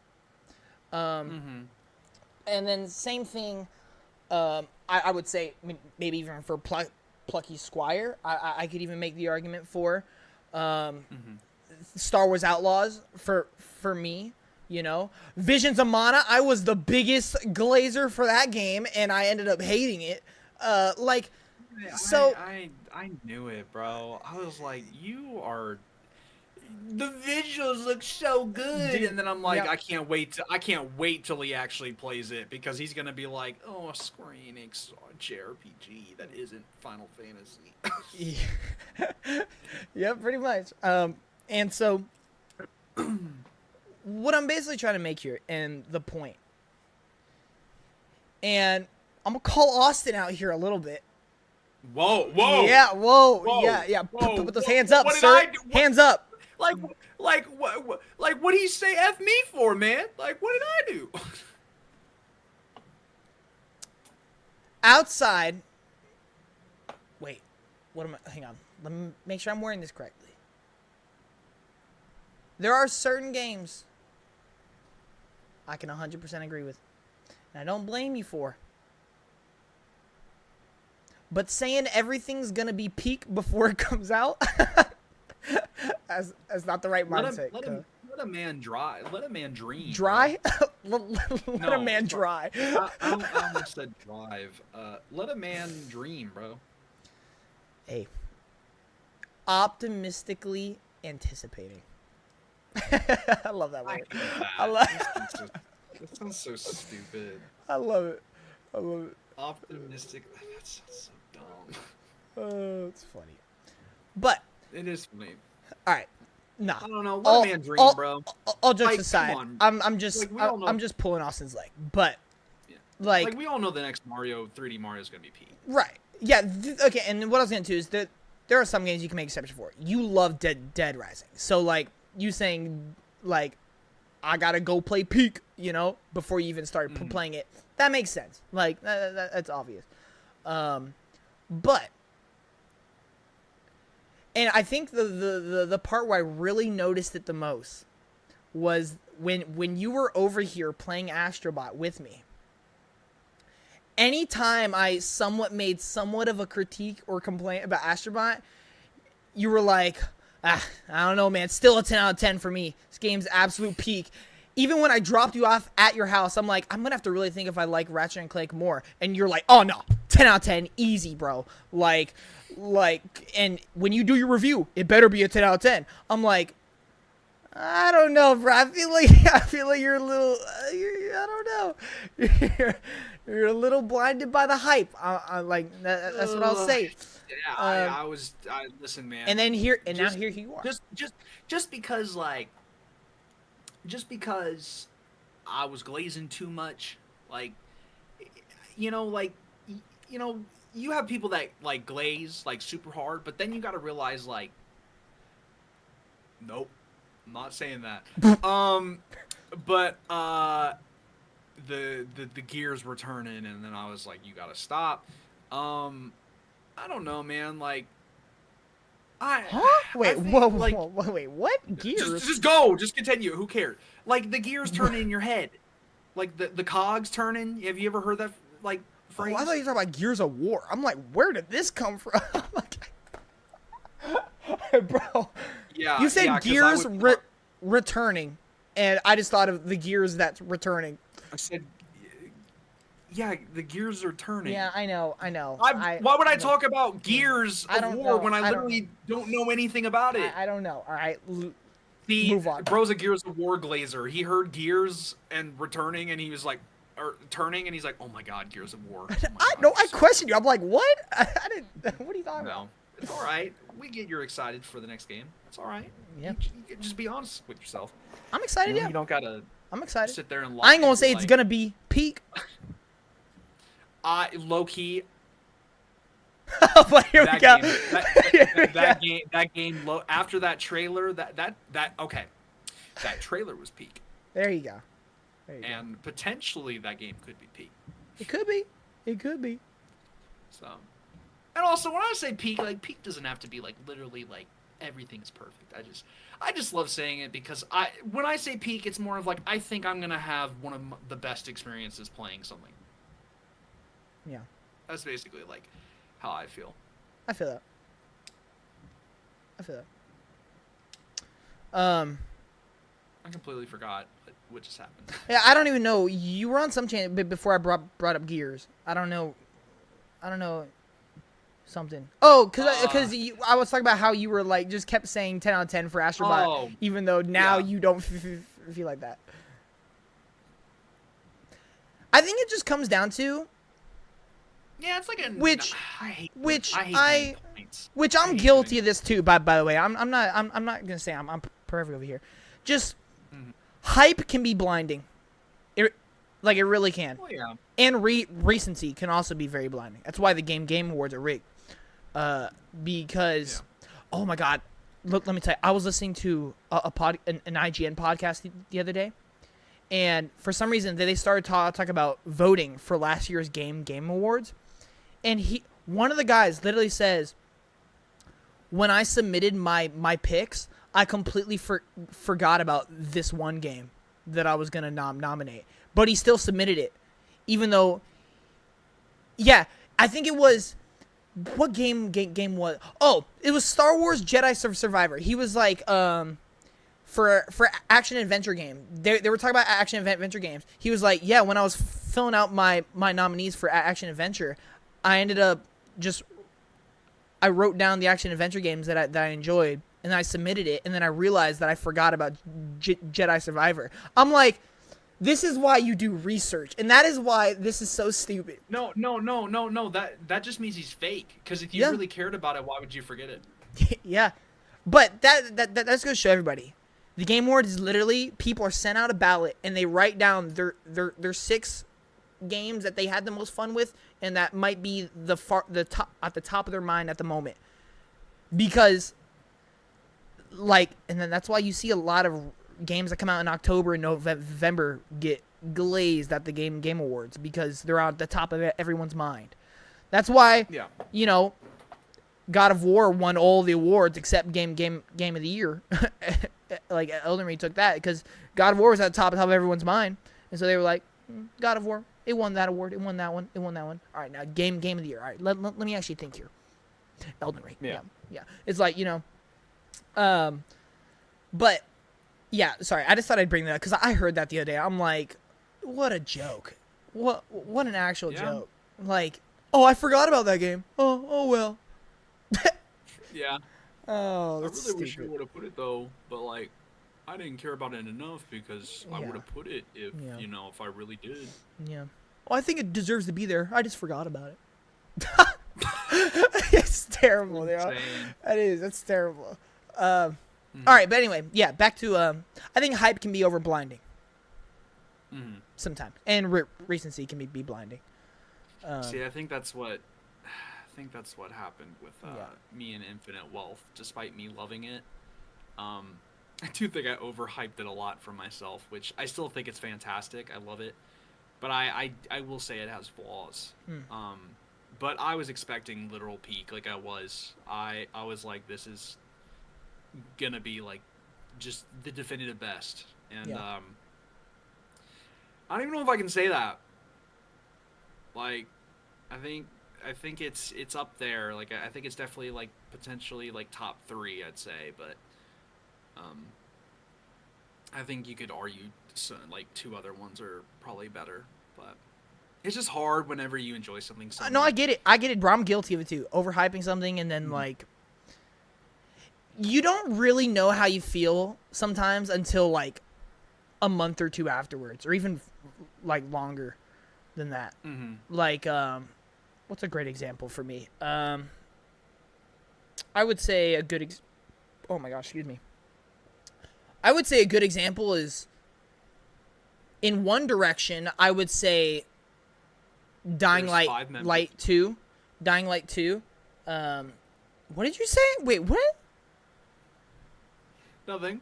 There's 5 members? Just continue. Just keep going. In one way, I could say Dying Light 2, whereas whenever me and Austin first finished that game, I was like, oh, bro, I think this is like a top 10 game of all time for me. And now it dropped out of my top 20. Like, after thinking about it more and just, revisiting it sometimes. But then in the other direction, Hi-Fi Rush, when I finished that, I was like, oh, yeah, this is an awesome game. I loved it. But after sitting on it for a long time and just things that the more you just think about it and hear about it in later months, it just started growing. Like, it just started growing on me. And now Hi-Fi Rush is dang near almost in my top 20. It's just outside of it. And so I do think recency and overhyping things, again, can be really awesome and really good and really fun, especially like if you're doing a podcast like this. But I do think, like, in terms of like enjoying a game or reviewing a game, it can be kind of a fault in some ways. Yeah. Well, yeah, because if you overhype it too much, there's a bigger chance of disappointment. Yeah. I'd say. Yeah. If it doesn't, like, a great example. Starfield. I'll be honest, Starfield is king. I'm on the Sonic the Hedgehog 3 movie trailer hype now. Oh, bro. I fully took a look. That trailer's fantastic. Let me tell you. It is. But I'm gonna keep my expectations a little bit lower. Like, I think it's gonna be great because I don't want to think it's gonna be amazing. Because just because the trailer was amazing doesn't mean it's gonna, play out to be amazing. But I'll tell you one thing: that trailer. Oh my God, that's an S tier trailer. It is. It literally is. I agree. Yeah. That game, that trailer literally made me want to play Sonic X Shadows. Like, it was that good. Like, that's crazy. You're a colorful but yeah, bunch. pretty. Oh, dude. Oh man. But yeah, pretty much.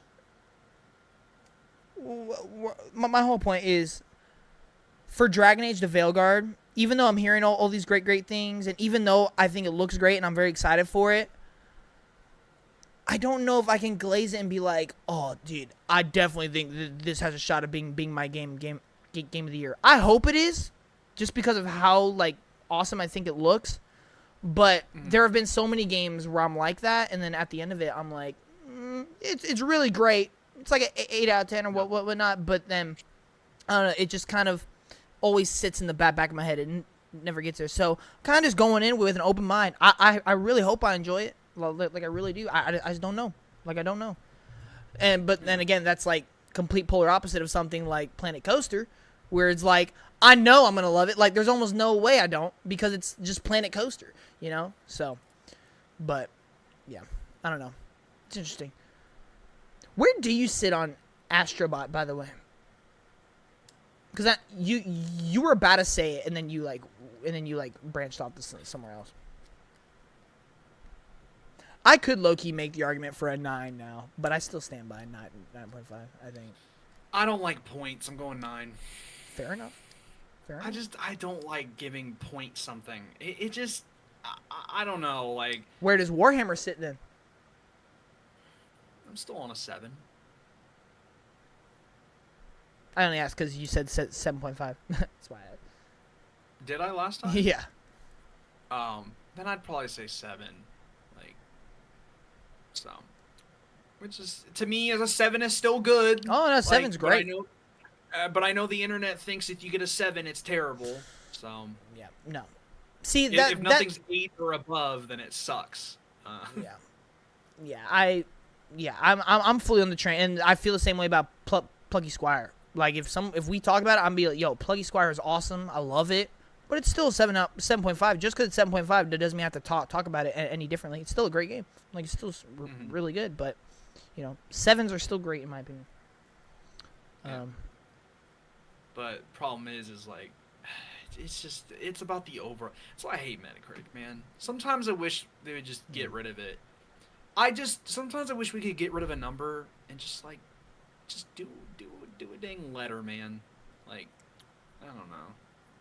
But anyway, no matter what, it's flawed no matter what, because you can have people that can make bad reviews that are clearly biased. Like, the fact that, like, there is not, like, I wish Metacritic actually cared, and I wish, like, there could, because, like, imagine if we could just get these reviews, like, you know, to where they won't get affected by stupid things that don't matter. Like, imagine if Metacritic was like, oh, wow, okay, so this certain review of Black Myth Wukong not having inclusivity, that gets deleted because it's a con that is not an actual issue with the game. Like, it's just stupid. I feel like stuff like that should just be automatically, like, deleted. Like, you can't sit there and lie, or literally just because it's a personal you issue.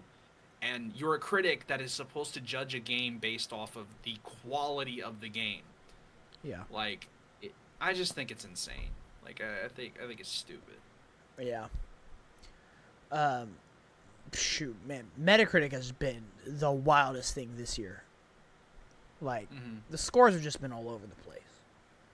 Yeah. Like, but this month, oh man, I don't see nothing lower than an 80, except for like, Lollipop Chainsaw, but the original's already like mixed as it is. But everything this month pretty much has been great, 80 and above. Yep. Which perfect, exactly what I expected for most of it. And I'm telling you, Echoes of Wisdom, it's gonna be a 90. I can see it. I hope it is. I have a suspicion. Like I said, I'm not gonna overhype. I'm not gonna expect anything, but. Oh yeah, that was the other thing I was gonna ask you about. I was gonna ask you about this. Oh. You like messaging me these two specific words when it comes to scores all the time. You even tweeted about it. When the scores for Dead Rising and Plucky Squire came out, you ended up tweeting, and I'll read your tweet real quick. Hold on. Here we go. Yeah. That way I could get actual thing. All right. He said, not surprised Plucky Squire and Dead Rising both scored well on Metacritic. Excited for both regardless of the score because I think they both just look fantastic overall. Ready to experience them this week. Plus next week is going to be peak Zelda game. September is the GOAT. All right. And then you follow that by messaging me on Snapchat talking about the Metacritic scores. And you said the same two words that you put in your two tweets here. Now I just want to ask you. This is not a critique or anything, by the way. I'm just genuinely curious. What goes into your thought process here? When you say not surprised, were you expecting it to be bad, or were you expecting it? No. Okay. I was expecting the scores to be like good. Interesting. So, all right. So, because the reason I was confused, because I was under the assumption Plucky Squire was gonna be like mid 80s or whatnot, you know? Yeah, that's what I was thinking. Yeah, and then whenever it got mid 80s, you then messaged me. I'm like, I'm not surprised though. I'm like, well, yeah, isn't that what we thought? Yeah.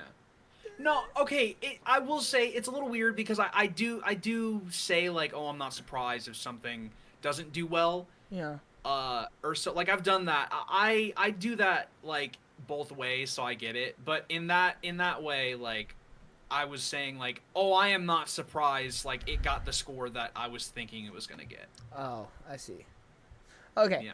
I have no problem. I was just so confused. I'm like, what was he like? Did you think it was gonna be bad, or did you think it was gonna be like high 90? Like what was going on here? Yeah, okay, that makes sense. So pretty much what you mean is just like it's exactly what you expected, pretty much. Pretty much, yeah. I see. All right. Well, let's get to the big fun one for you, which. I have a complaint. I'm going to be one of those Twitter users. Uh-oh. The name's too long. Bro, Like a Dragon, the man who erased I know his name. that one's too long as well.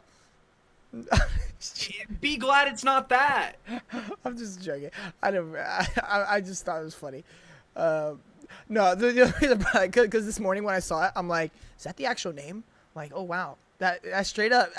That's the full name. All right. Hold on.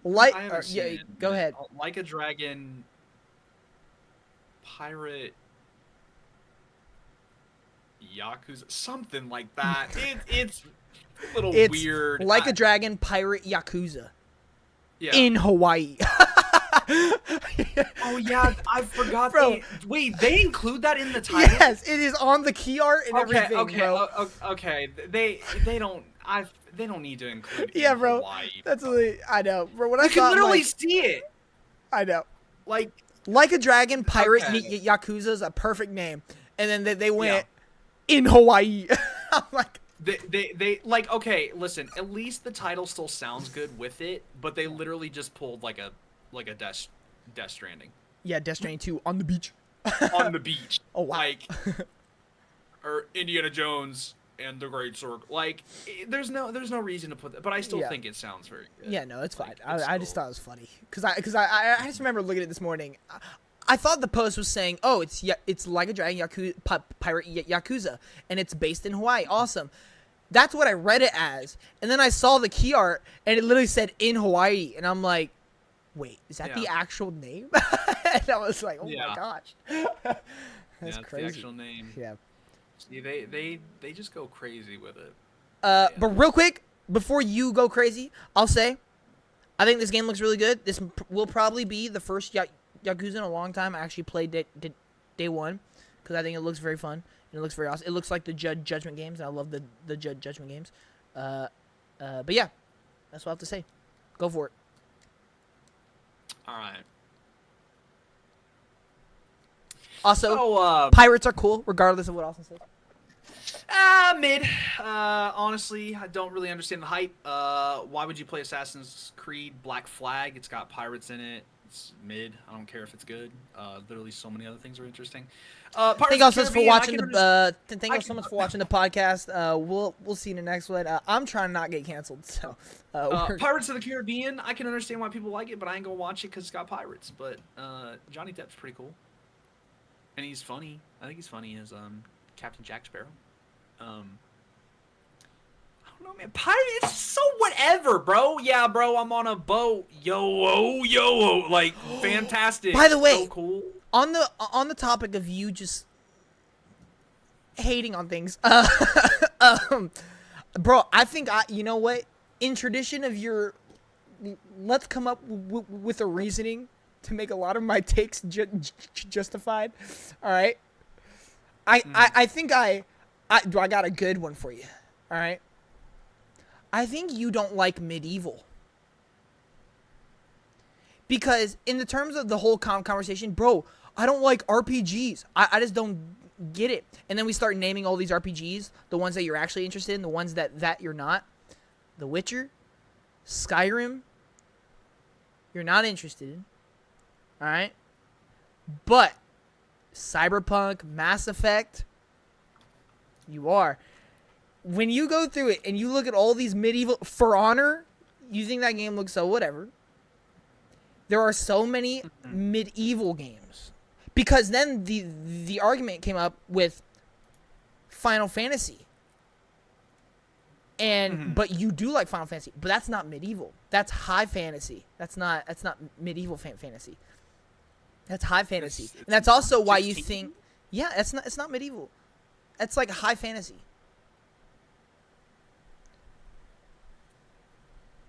Really? Final Fantasy as a franchise is high fantasy. Well, yeah. Like, and just because I'm saying medieval, don't classify that as just castles, dragons, and armor.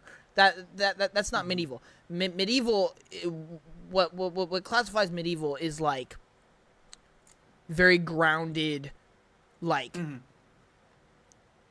technology based kind of like fantasy. Because Because then I started thinking, I'm like, oh, but he thinks Dragon Age looks interesting. He likes Final Fantasy. Yeah. And so then I started thinking about it. I'm like, bro hasn't liked anything medieval, really. The only thing medieval I could think of that he likes is Chivalry. That's just because it's co-op, and I told him to play it. I mean, it's fun. It's a cool game. Yeah, but you wouldn't have played it if I didn't ask you to, though. How much did it cost? 40. I don't know. I wasn't into gaming as much. Yeah, I know. Maybe not. But maybe, pretty much. Maybe because like when they advertise like the main way to play is co-op, and if I'm not gonna be able to play it with somebody co-op, I probably won't. The only one that still does not make sense to me. I'm not trying to get into a discussion about it. Because I was thinking, I was like, okay, he doesn't like Skyrim, but he's interested in Fallout. Because then you sometimes make the argument, bro, maybe I just don't like Bethesda RPGs. But then you're interested in Fallout. It's like, well, that's like a Bethesda RPG at its core. Starfield's the only one that still does not add up why you had absolutely no interest in that. Like, I don't know. That's still the only one we haven't cracked the code. We need to come up with an excuse for that one. We need something good. Too many loading screens. Yeah, there you go. It's perfect. You know what they could have done? They could have made longer cutscenes, instead of longer loading screens. But yeah, I don't know. But there you go. So there you go. If you need more I disagree with your material. Take. It sounds like I'm half and half because there's a lot of medieval games you can name, and there's also a lot that I'm not interested in. All right, what are some medieval games you like? It literally sounded like it was dead center down the middle from what you were like. Well, it kind of is. What medieval games do you like? After you just literally named so many. Well, yeah. All right, 16 counts, right? No, that's high fantasy. Bro, it's got such a medieval theme, though, bro. Whatever. Plague Tale. That is a good one. Medieval. All right. Yep. That is a good one. I'll give you that one. Now I gotta remember all these. Oh, that's also why you've yet to be interested in any Assassin's Creed outside of Japan. I mean, I was gonna play like Assassin's Creed. I'll be honest with you, like. Oh, your camera. Oh my God. Yeah. Oh! Come back. Yo, the room tour. Yeah, dude. What a room, bro. Oh yeah. All right. You've already seen it, dog. Oh, they may not have, but. Yo, speaking of room tour, I remember yours, bro. Yeah, hold on. Hold on. No. My room tour was goated. I don't know what you're talking about. Oh yeah, dude, it was so good. You only saw one part of it too. Yeah, the floor. Yeah. Bro, you literally just named so many games, and now I have to remember this. Well, just so you know, in case it wasn't obvious, I was pretty much just joking because I make jokes about how you come up with all these reasonings that you end up like colliding with like a week later. Yeah. I just find it hilarious. See, now this pirate theme thing, that is true. I just don't. When have I ever told you I like something that's pirate themed except for this one game that's about to come out? When? Tell me. I'll wait. You like the Smash Brothers pirate ship stage. I actually really don't like that stage. Oh wow. Well, there you go. Not because it's pirate themed, but it's all right. It's too. I don't know. Well, anyway, either way, that's not Wind Waker. That's not the argument. I like Wind Waker. It's pirate themed. Is it? Yeah. Tetra is literally like a pirate, bro. Like. I guess, yeah. I get a little bit. Like, it's not like heavily, but it's got inspiration of it. Yeah. Uh, All right. see, Well, my anyway. All right. least Who favorite. cares? I've thought about it. What are some of my least favorite? Yeah, pirates. What's the other ones that I absolutely hate that I just can't? Ooh, wizards, bro. I'm starting to not understand this whole wizards joint. Wizards. No, I don't know. I'm just saying like What does that wizards even are. I mean? don't know. I don't know, bro.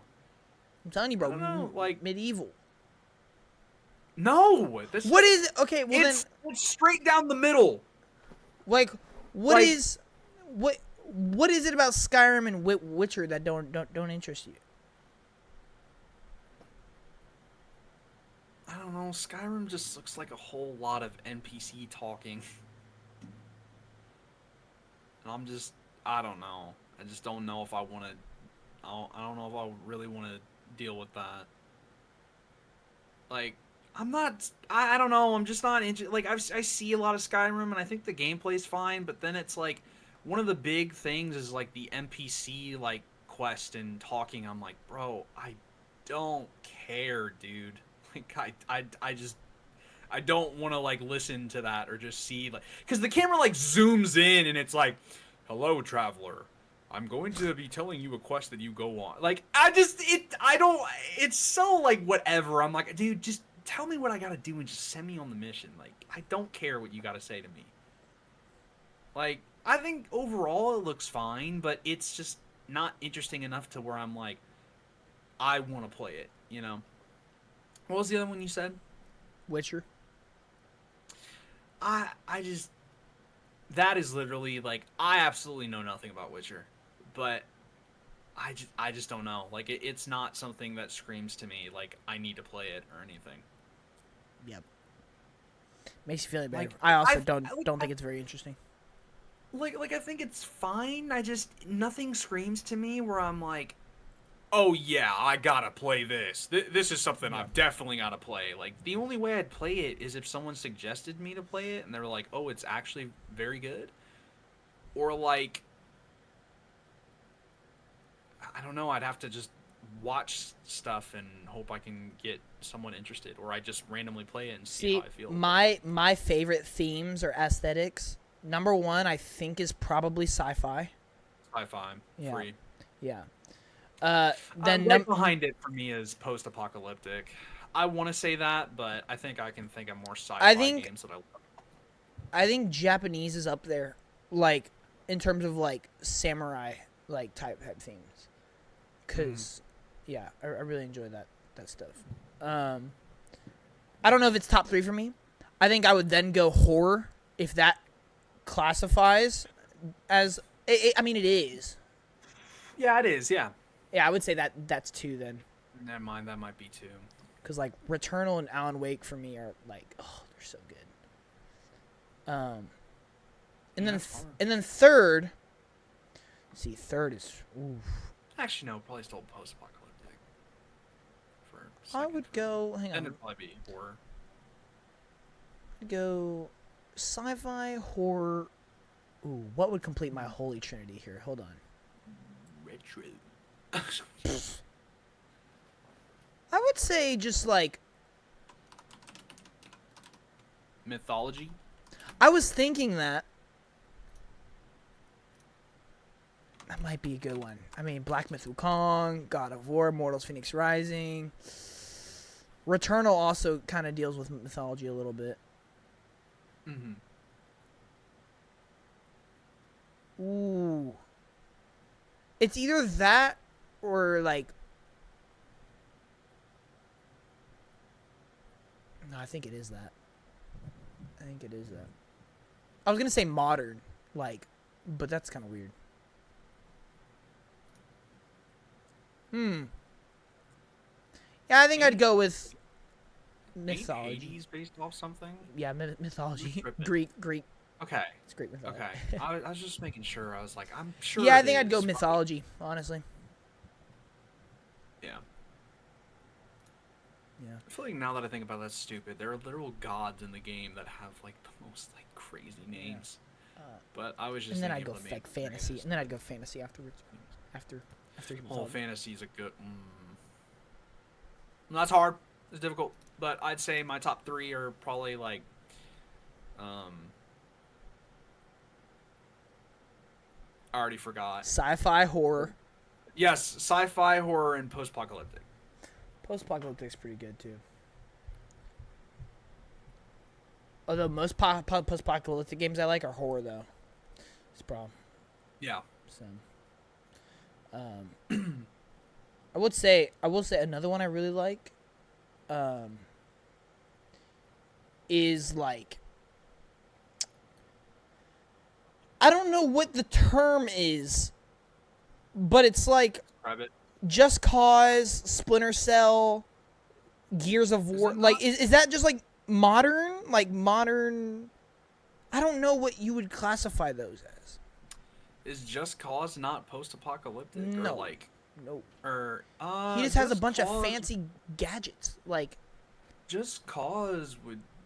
I guess modern, right? Just like modern day guns. No, it would have a different. Hold on. I mean, it's I can't basically think Grand of it. Theft Auto, in a way.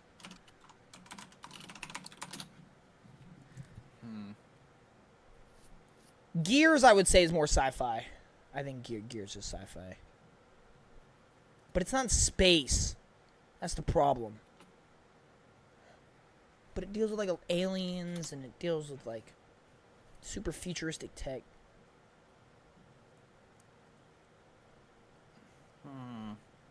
I don't. You know, it's a weird, like, I don't know what you'd classify that as. Oh, you know what I love? Dinosaur theme. Prehistoric? Oh, yeah. Bro, that gets me going. Mm-hmm. Historical. Ooh, that's a good one. Ghost of Tsushima, For Honor, historical. That's it right there. I love historical. I was gonna say futuristic, but that's basically sci-fi. Yeah. I think it's just modern. I don't like the word modern for it, but What, Just Cause? yeah, I just don't. I don't know. Like, yeah, what's the theme of the game? It's modern. I don't know. It does technically take place present day. Here's the thing. Well, yeah, but I mean, there's really nothing futuristic about it except his grappling hook. That's like the only thing futuristic wise. Otherwise, he just used a wingsuit and a parachute. yeah. But all right. Anyway, we need to get this podcast over with because I need to go get McDonald's because I'm hungry and I want to play games and record videos. So That's crazy. let's get. Bro wants to stop talking to me to go get McDonald's. I'm hungry, but you need to talk about Yakuza. I'm hungry too. And you know what I'm also hungry for? I'm hungry for this new Yakuza game, baby. Oh, baby. I'm ready for this to come out. Day one, already going to be there. Day one pre-order, day one purchase, day one plan, taking off all day work. I do not care.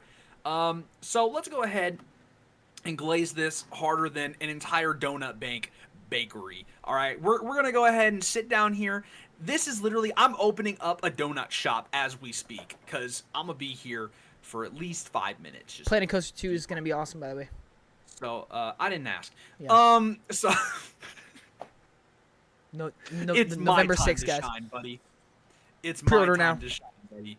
It's my time to shine. All right, you got your podcast.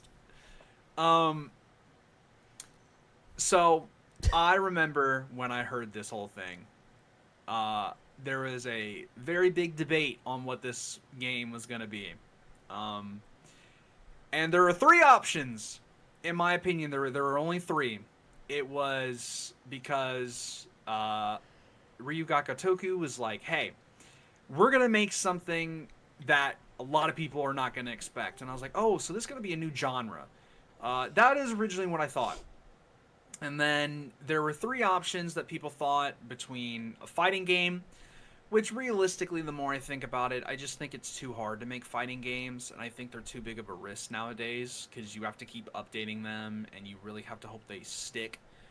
Even if they stick the landing, they have to keep like going on and continuing to thrive throughout multiple years. a real-time strategy, or like kind of like Yakuza, but like Persona Tactica, which I thought for a minute was gonna be what they do, but then I think near the end I kind of thought about it, and they just made it sound like it wasn't gonna be like Kiryu or Ichiban, so I was like, I feel like if that's the case, then I don't feel like they would go for like a Persona 5 Tactica kind of game, because if they're not even indicating at this point like the main two protagonists of the mainline games are really going to be focused on, then I feel like it can't be that either, because it just wouldn't feel right. So then I was like, well, if they made another character go, who would it be? I'm like, well, the only one I can think of is Majima, because he's the only other one that has been playable in a Yakuza game. Like, you've played as Ichiban and Kiryu, but the only other one that you've actually played as is Majima in Zero. Um, so I'm gonna walk you through my day. I woke up, got ready for work. I was about to head out the door. I was listening to my mom and her friend talk. I go on Twitter. I see a picture. I got super excited, and then I watched the trailer. I love Ryuga Kotoku. Like, literally a top 10 video game studio. I don't care. Like, literally fight me. Like, including you, Jordan. I saw your I saw your reply. Yeah. I saw that. We can fight. Hey, let's see if your favorite game studio is putting out at least 2 games every single year with the amount of consistency. I don't know what his favorite studio is. I don't even know if he. Do you even think he plays enough? I'm gonna message him right now. We'll see if he responds while you're talking. I was gonna say Insomniac. But he might. But yeah, I love Ryuga Kotoku. I think they just can't miss, because I think they know how to make a good game, and they don't push past the limit they know that they have. They know how this industry works, what they want to do, they know how to do it, and they get it done. That is what I love about them, is because no matter what, they always even say it themselves. A prime example, it's gotten to a point where they are so consistent, people want an upgrade in, like, the visuals. Okay, this is the one time I swear people want an upgrade in visuals. You know what they said? Yeah, we could switch engines and get a better looking game, but why would we whenever we could just learn to make it better on our own? Because why would you try to push past a limit you can't break? That's what I like about this studio. They are just so intelligent, they're so good, they're so smart, so strategic. Everything they do is good. Like, I can't believe. Did he actually say Insomniac? Nope. What did he say? This is interesting. You might have a shot at. What do you mean? I don't know. This is gonna be tough. So, he has 3 answers. One of them I don't think counts because it's a publisher. He said Square Enix, which, yeah, you're in the dump right now, buddy. All right. Well, yeah. First off, L, because publisher. Second off, yeah. Final Fantasy is the only good stuff, or Life is Strange as well. That's really it. So one of his studios is Gorilla, which is the Horizon studio. Which, yeah, makes sense. Yeah.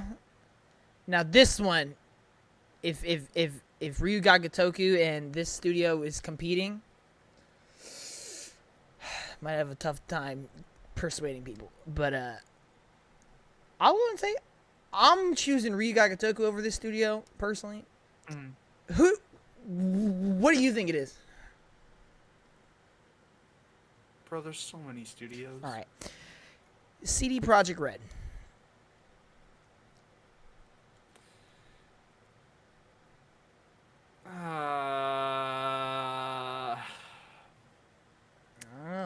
Debate's there. I'd say it's better. Even though they've had 2 games, I just feel like they're less niche than I feel like Yakuza is. I feel like Yakuza is very niche. Well, that doesn't make a studio better, does it? No. And with that, Ryuga Kotoku is better than CD Projekt Red. I think the argument's there. Also because Ryuga Kotoku didn't put out a game that was absolutely horrendous. I was waiting for that. I was waiting for that. Yep. Because you don't see no bugs in Yakuza. Because it goated with the sauce. All right, back to glazing. Donut Shop reopened back up. It's a new day. So, I am so excited for this game. Just because it's Yakuza. You slap Yakuza on anything, I think I'm just literally gonna be super excited. But not only do I just think this looks good, like visually and just from everything I've seen, I love how they're taking a Gaiden approach again to this, but also I love how they're changing up the gameplay. I know they said... What do you mean a Gaiden-like approach, real quick? That's what they're saying, like a Gaiden-like approach. It's gonna be in the same length as Gaiden. It's gonna it's going to interconnect with the story. Like this story takes 6 months before the events of Infinite Wealth. Okay, that makes more sense because whenever I heard it's gonna be like Gaiden, I'm like, okay, but isn't Gaiden just like the original games, like in terms of gameplay and everything?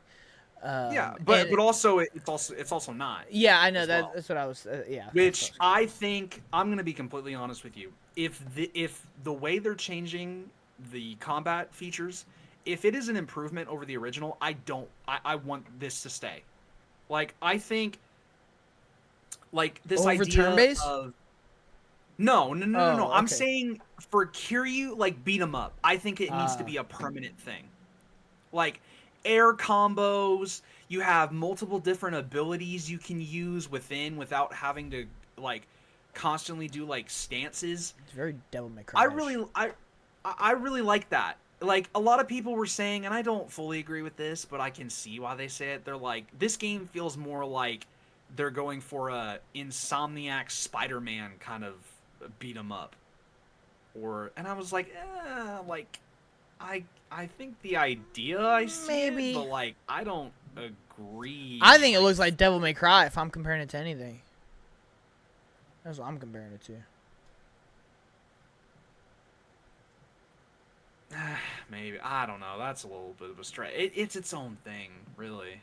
It's not, but it is, but I think it could honestly improve like the original like beat 'em up style that they already have, and I think it's good, but I have heard a lot of people say that it is a very mixed kind of gameplay for people. I literally had someone who said he hated the beat 'em up Yakuzas. Like he hated it because he just didn't like it. He's like, he said it felt sluggish and I do agree with him. Sometimes I feel like the older ones, it's hard to move. Like it really feels hard to move in stuff like that. That's why I like Kiwami. Sorry, just had to say it. But what I'm liking about this is just like I just love how these little changes I think are gonna make such a huge difference. And this is my dream scenario for like the next Yakuza.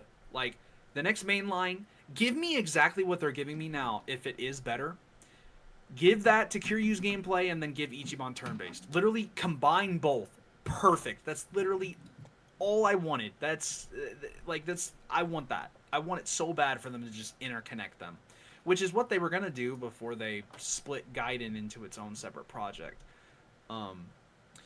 But I am absolutely excited for it.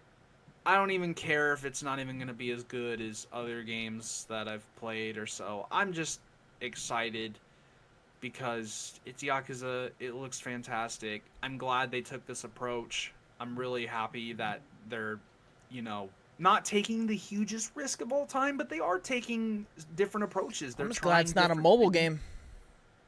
Yeah, I remember you saying that, and I thought, there's no way. I was like... Well, okay, wait a minute. So, Yakuza Wars was trademarked and everything. So I wonder if there still is, like, a mobile thing just alongside this. Because probably Yakuza Wars, like, that name is trademarked, meaning they're doing something with it. Mm-hmm. So I don't know. See, you never know. They got like 48 projects in the pipeline, bro. Wait, got the next. What was this announced at RGG? Summit? Was that today? At the Okay. RPG Summit. Okay, Yeah. that was today. Okay. Yeah, and my thing is the way they were hyping it up, they were saying like content creators get ready. I'm like, this ain't no dang mobile. Like it's gonna be some spin-off or something. Which I do think sadly confirmed. I don't think we're getting Judgment 3. Like, Yeah, ever. no, for sure. For Which sure not. I think is really sad. Yeah. I know, dude, so many people want it. I Yeah. actually think that was the most requested thing I saw from Yeah. people. It's awesome. It's sad. So good. Like that whole situation's really upsetting. Yeah. I don't even remember it. Ain't the main The voice dude? actor. I forget what it was. Something petty. It was something. Yeah. So he's a loser. That makes sense. Pretty much, yeah. And he pretty much quit and said, I think he tried suing them for something, for like using his voice or his likeness in something. It's like, bro, that's your character. What are you talking about? Yeah. Yo, him and the Days Gone guy, like they would be perfect friends. Bro, for real, man. Like they would be literal best friends. But yeah, I agree. But I wish we were getting a Judgment 3. But yeah. I didn't even read Aiden's thing. You said post-apocalyptic. What do you think of the upcoming game, Forever Winter? I've never heard of it. I have no idea what that is, bro. What? Hold on.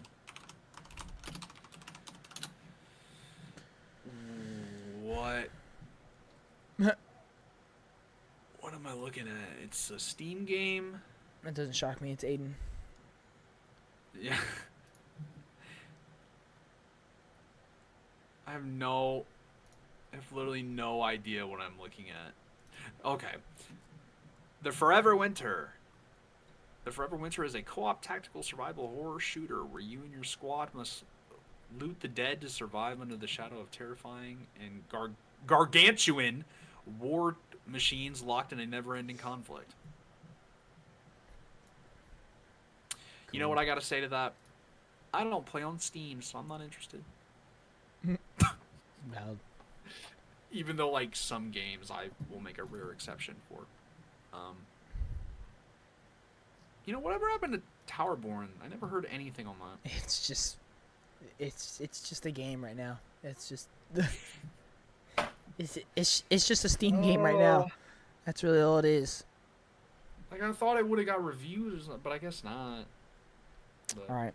Well, but no, I'm so excited for it. There's not just much else to say. Like, I think it's just gonna be another good spin-off game.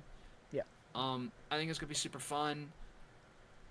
I think it's gonna have a pretty fun story to it. I think it could have a really good story because I do think The Man Who Erased His Name is a good story.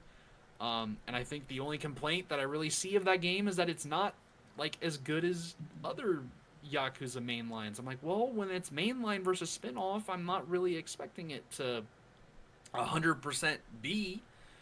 But I think it's once again going to be another good game. I'm super excited. It just makes 2025 better. February 28th. I'm oh my gosh. We need to talk real quick. We're going to have a whole nother podcast coming up here, No, because I'm in it here soon. I have an idea I want to do next year. The problem is we're going to need to find enough people to do it. I want to play Fantasy Critic next year in 2025. Okay. So, what this is, you know the channel I watch a lot, kind of funny. Yeah. Well, so at the beginning of every year, they have this league where it's 6 of them, and they basically draft. They draft games coming out that year, and pretty much the way it works is to win, it's whatever games score the highest on Metacritic. So if it scores like an 88, I think for every game above 75, you get a point. And then every game above 90, you get two points. So So I think like, So depending. Dang, you wouldn't get 3 for that? Like, not a lot of games get above a 90. Well, it's just yeah. But anyway, they basically draft all these games, and it's just a fun little side thing for like, you know, who can predict the future the best. Pretty much is the best way to do it. So like for instance, next year if we're drafting, like just for example, you had the number one pick, Christian had the second pick, I had the third pick. Let's say you think I don't know what's like Metal Gear. Yeah, you pick Metal Gear because you think that's an easy 90 plus. Christian will pick Death Stranding 2 or something, and then I'll pick Monster Hunter Wilds, right? Something like that. Depending on those scores, we'll get points for that. And at the end of the year, whoever has the total of as however many points throughout all of their games, their entire team, right? Mm-hmm. That's who wins. But I want to do that because I feel like it'd be really fun. Not because the Metacritic score, just having to showcase just how good next year's gonna be. Right, exactly. Like just to like look through all the games and just something to, I don't know, always kind of having the back of the head. Now the only thing with it that kind of makes me not want to do it is because I already see it because of people's competitive nature. There's gonna be some game that's like low key. Kind of hope it scores low just so you get less points for it. Okay, but I don't actually. Okay, he's specifically pointing out me. Listen, I actually hope it doesn't. But in like a different reality, I'm like, I'm trying to win. So like, right. Could you like just right. But in reality, I want every game to do well. Yeah. But I think it'd be fun. The problem is we would need at least 6 people, I think. 6? Yeah, we need at least 6. So it'd be me, you, Christian, Isaiah, Jordan. Jesus. We need one more who would actually like know a decent. It's just because that's just the minimum league size. Maybe Michael, but I don't think he would care. Is the problem? Just do 5, bro. I don't. Hang on, let me see. You go ahead and talk about real quick.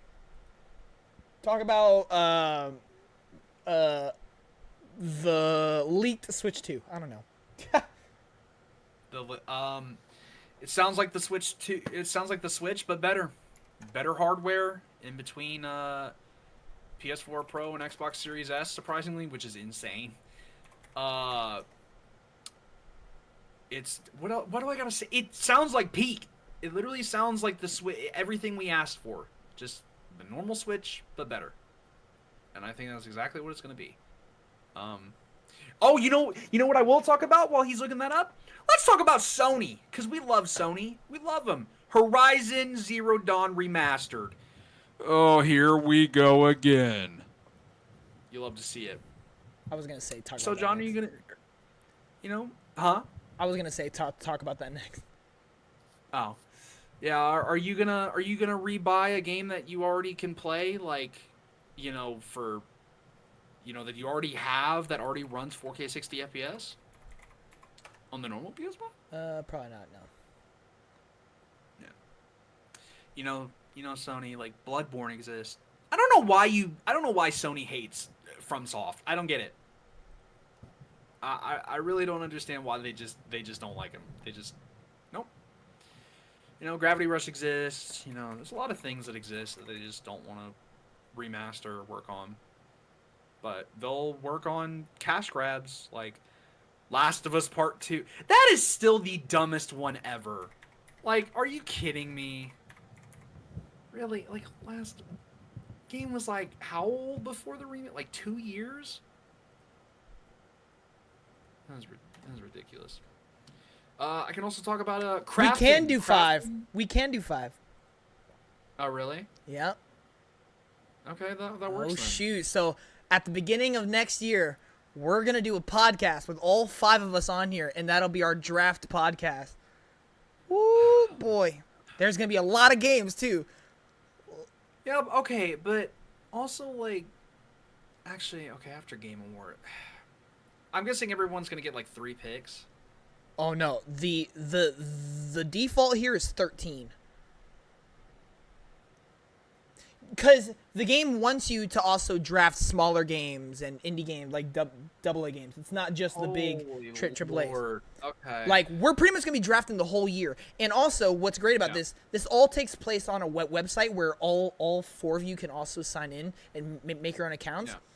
Where throughout the year, you'll have a certain amount of money where if something gets announced or if something gets, like, delayed, you're able to drop games off of your list and pick up new games. And if something gets announced, we can then have a bidding war for whoever bids the highest on it. We'll get it on their team. What in the world? And then also, there's something on here called a counter pick where I could basically counter pick a game if I think it's going to do bad, but you think it's going to be good.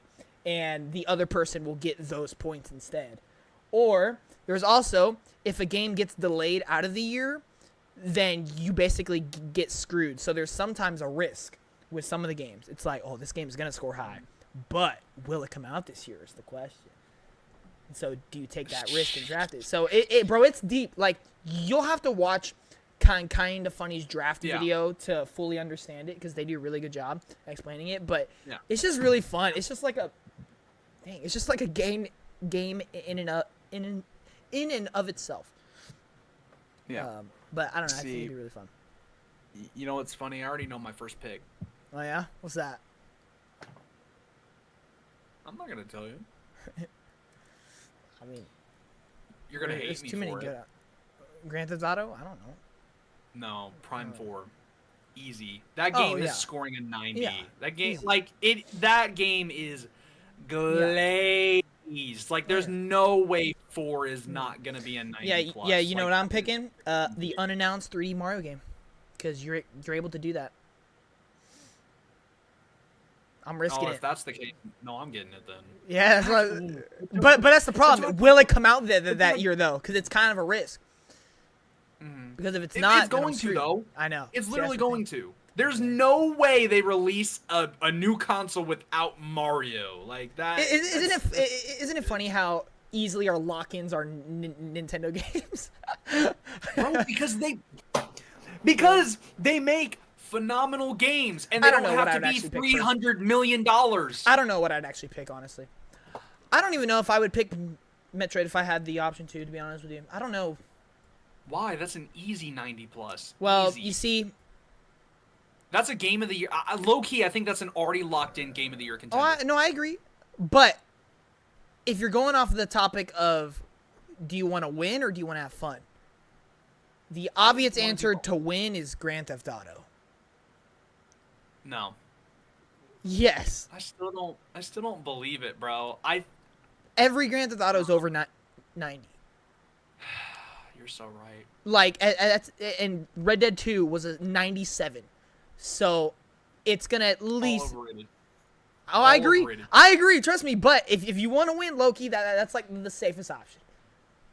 And, yeah, but if you pick that, you're crazy. And they also seem to be the only studio and company saying, no, trust us. It's still coming out this year. It's still coming out in there. So, I don't know. They seem confident in that crap.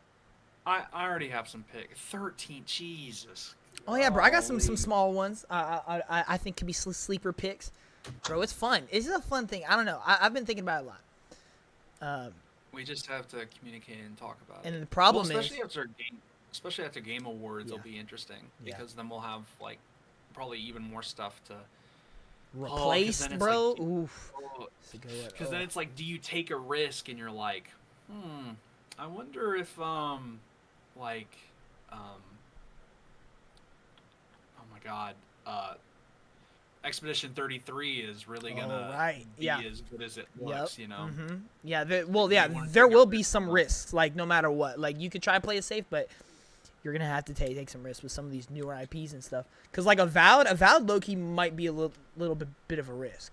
Like who knows? I think I'm gonna be real. I think it's a little bit of a risk. I think it's gonna be good, but I don't really see the hype in it as you guys did before. Like I could see it before, but I'm getting a little scared. I don't know why.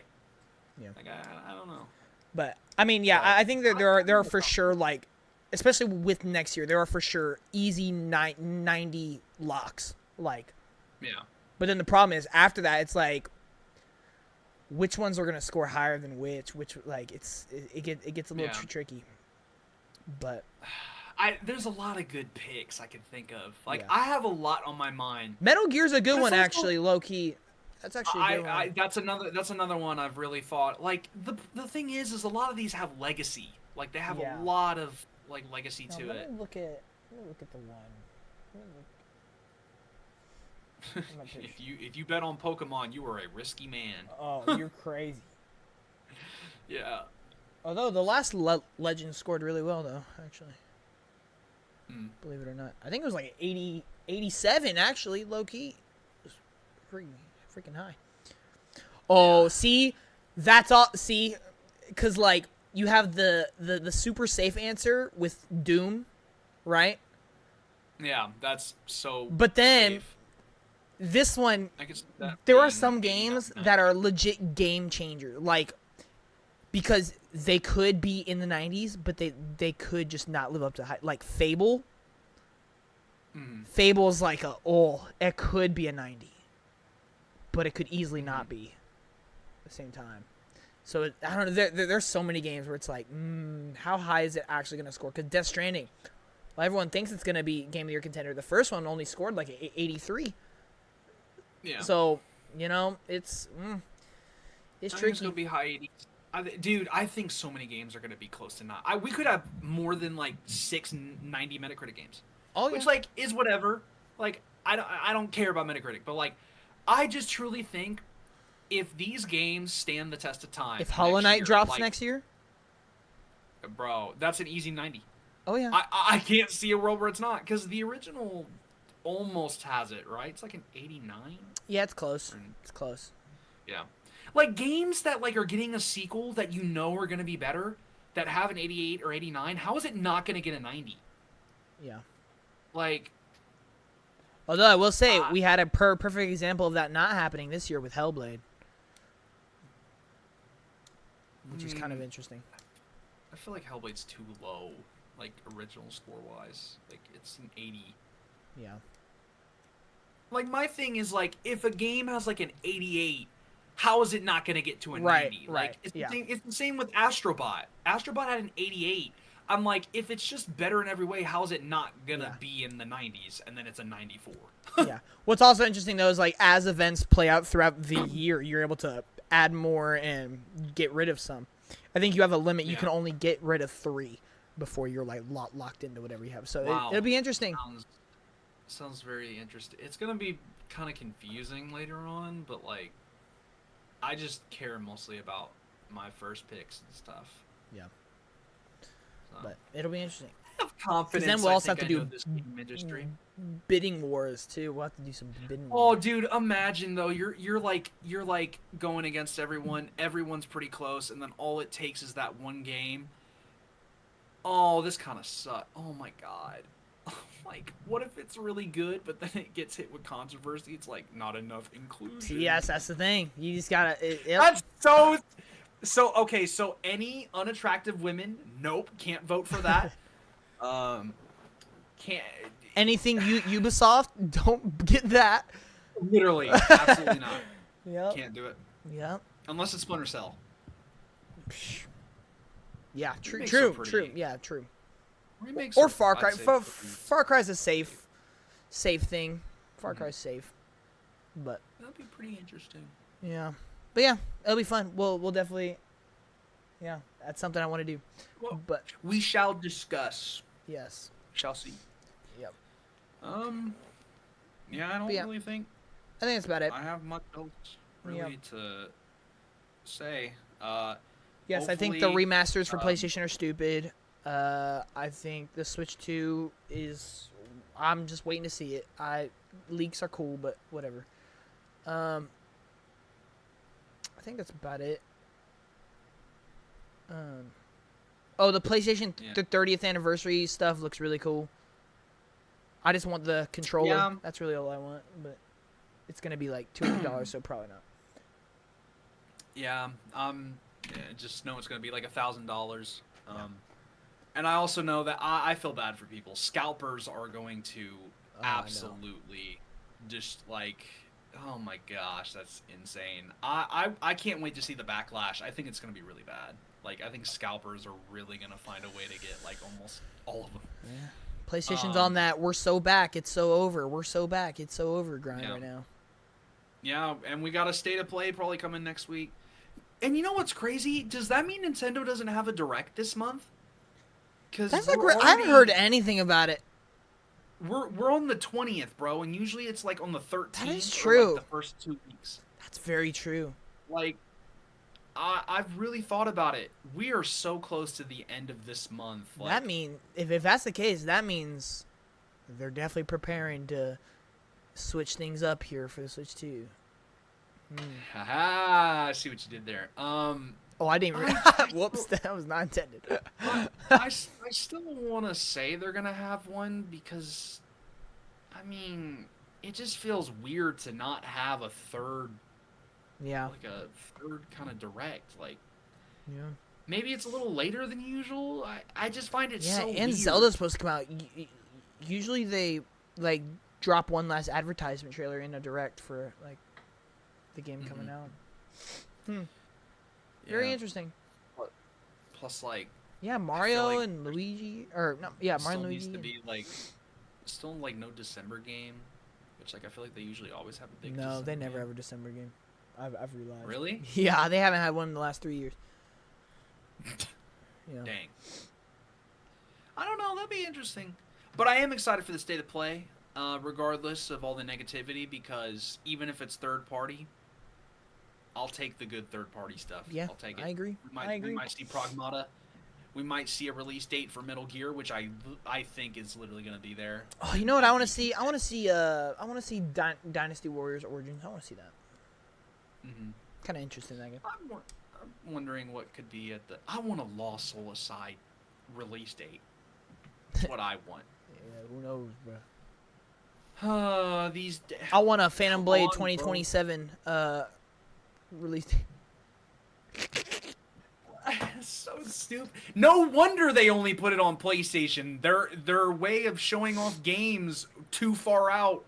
It lines up perfectly. Yep. I don't know. I'd be curious to see what the. But I'm pretty sure it's gonna happen on the 26th, is what everyone's saying right now. The rumor is correct. I think it's the 26th. Yeah, probably. Plus, Xbox may make a couple announcements of like maybe some Japanese games coming to Game Pass or something. Yeah. Because they did it last year, right? Yep. Or something like that. So I think it's gonna be pretty exciting. We'll definitely see. I do hope there is a Nintendo event though, regardless, because I mean I'll take anything Nintendo. But I will say I think we're definitely getting a Sony event, and whether it's just okay, mid or whatever on the first party side, if they just give cool games to play and like some stuff that is cool, then that's all I'd ask for, really. Yeah, I agree.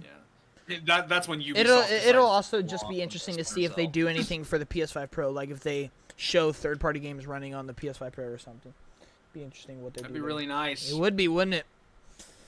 Yeah. Imagine, actually. Wow. Instead of games that actually ran at 4K 60 FPS. Yeah. Already. Yeah. I find that insane, bro. Like, everyone, like, I will say Rebirth, that game, why did they not show it? That was such a good example. Like, that was so good. Like, it looks night and day of a difference. Meanwhile, they show Ratchet and Clank. You can somewhat see better in the background. Yeah. Yeah. That's all right. Stupid. Well, I can't. We'll just have to see. But anyway, thank you all so much for watching. That's gonna do it for this podcast. We'll be back next week. Well, I don't know if Austin will be. What is next week? It'll be but what day? It comes out before. The 26th. Well, actually, that may be a pretty good podcast. State of Play. Yeah. Zelda. True. Very true. Have some stuff and then some other stuff could happen throughout because that's a Tokyo game. I'll have thoughts on Frostpunk and Prince of Persia DLC, as well as finishing Dead Rising. So that'd be cool. Yeah, I ought to play Prince of Persia DLC, and now that I remember that it's a thing. Yep. All right. Well, that's gonna do it. So thank you all so much for watching. We'll see you in the next one. Johnny Moore out.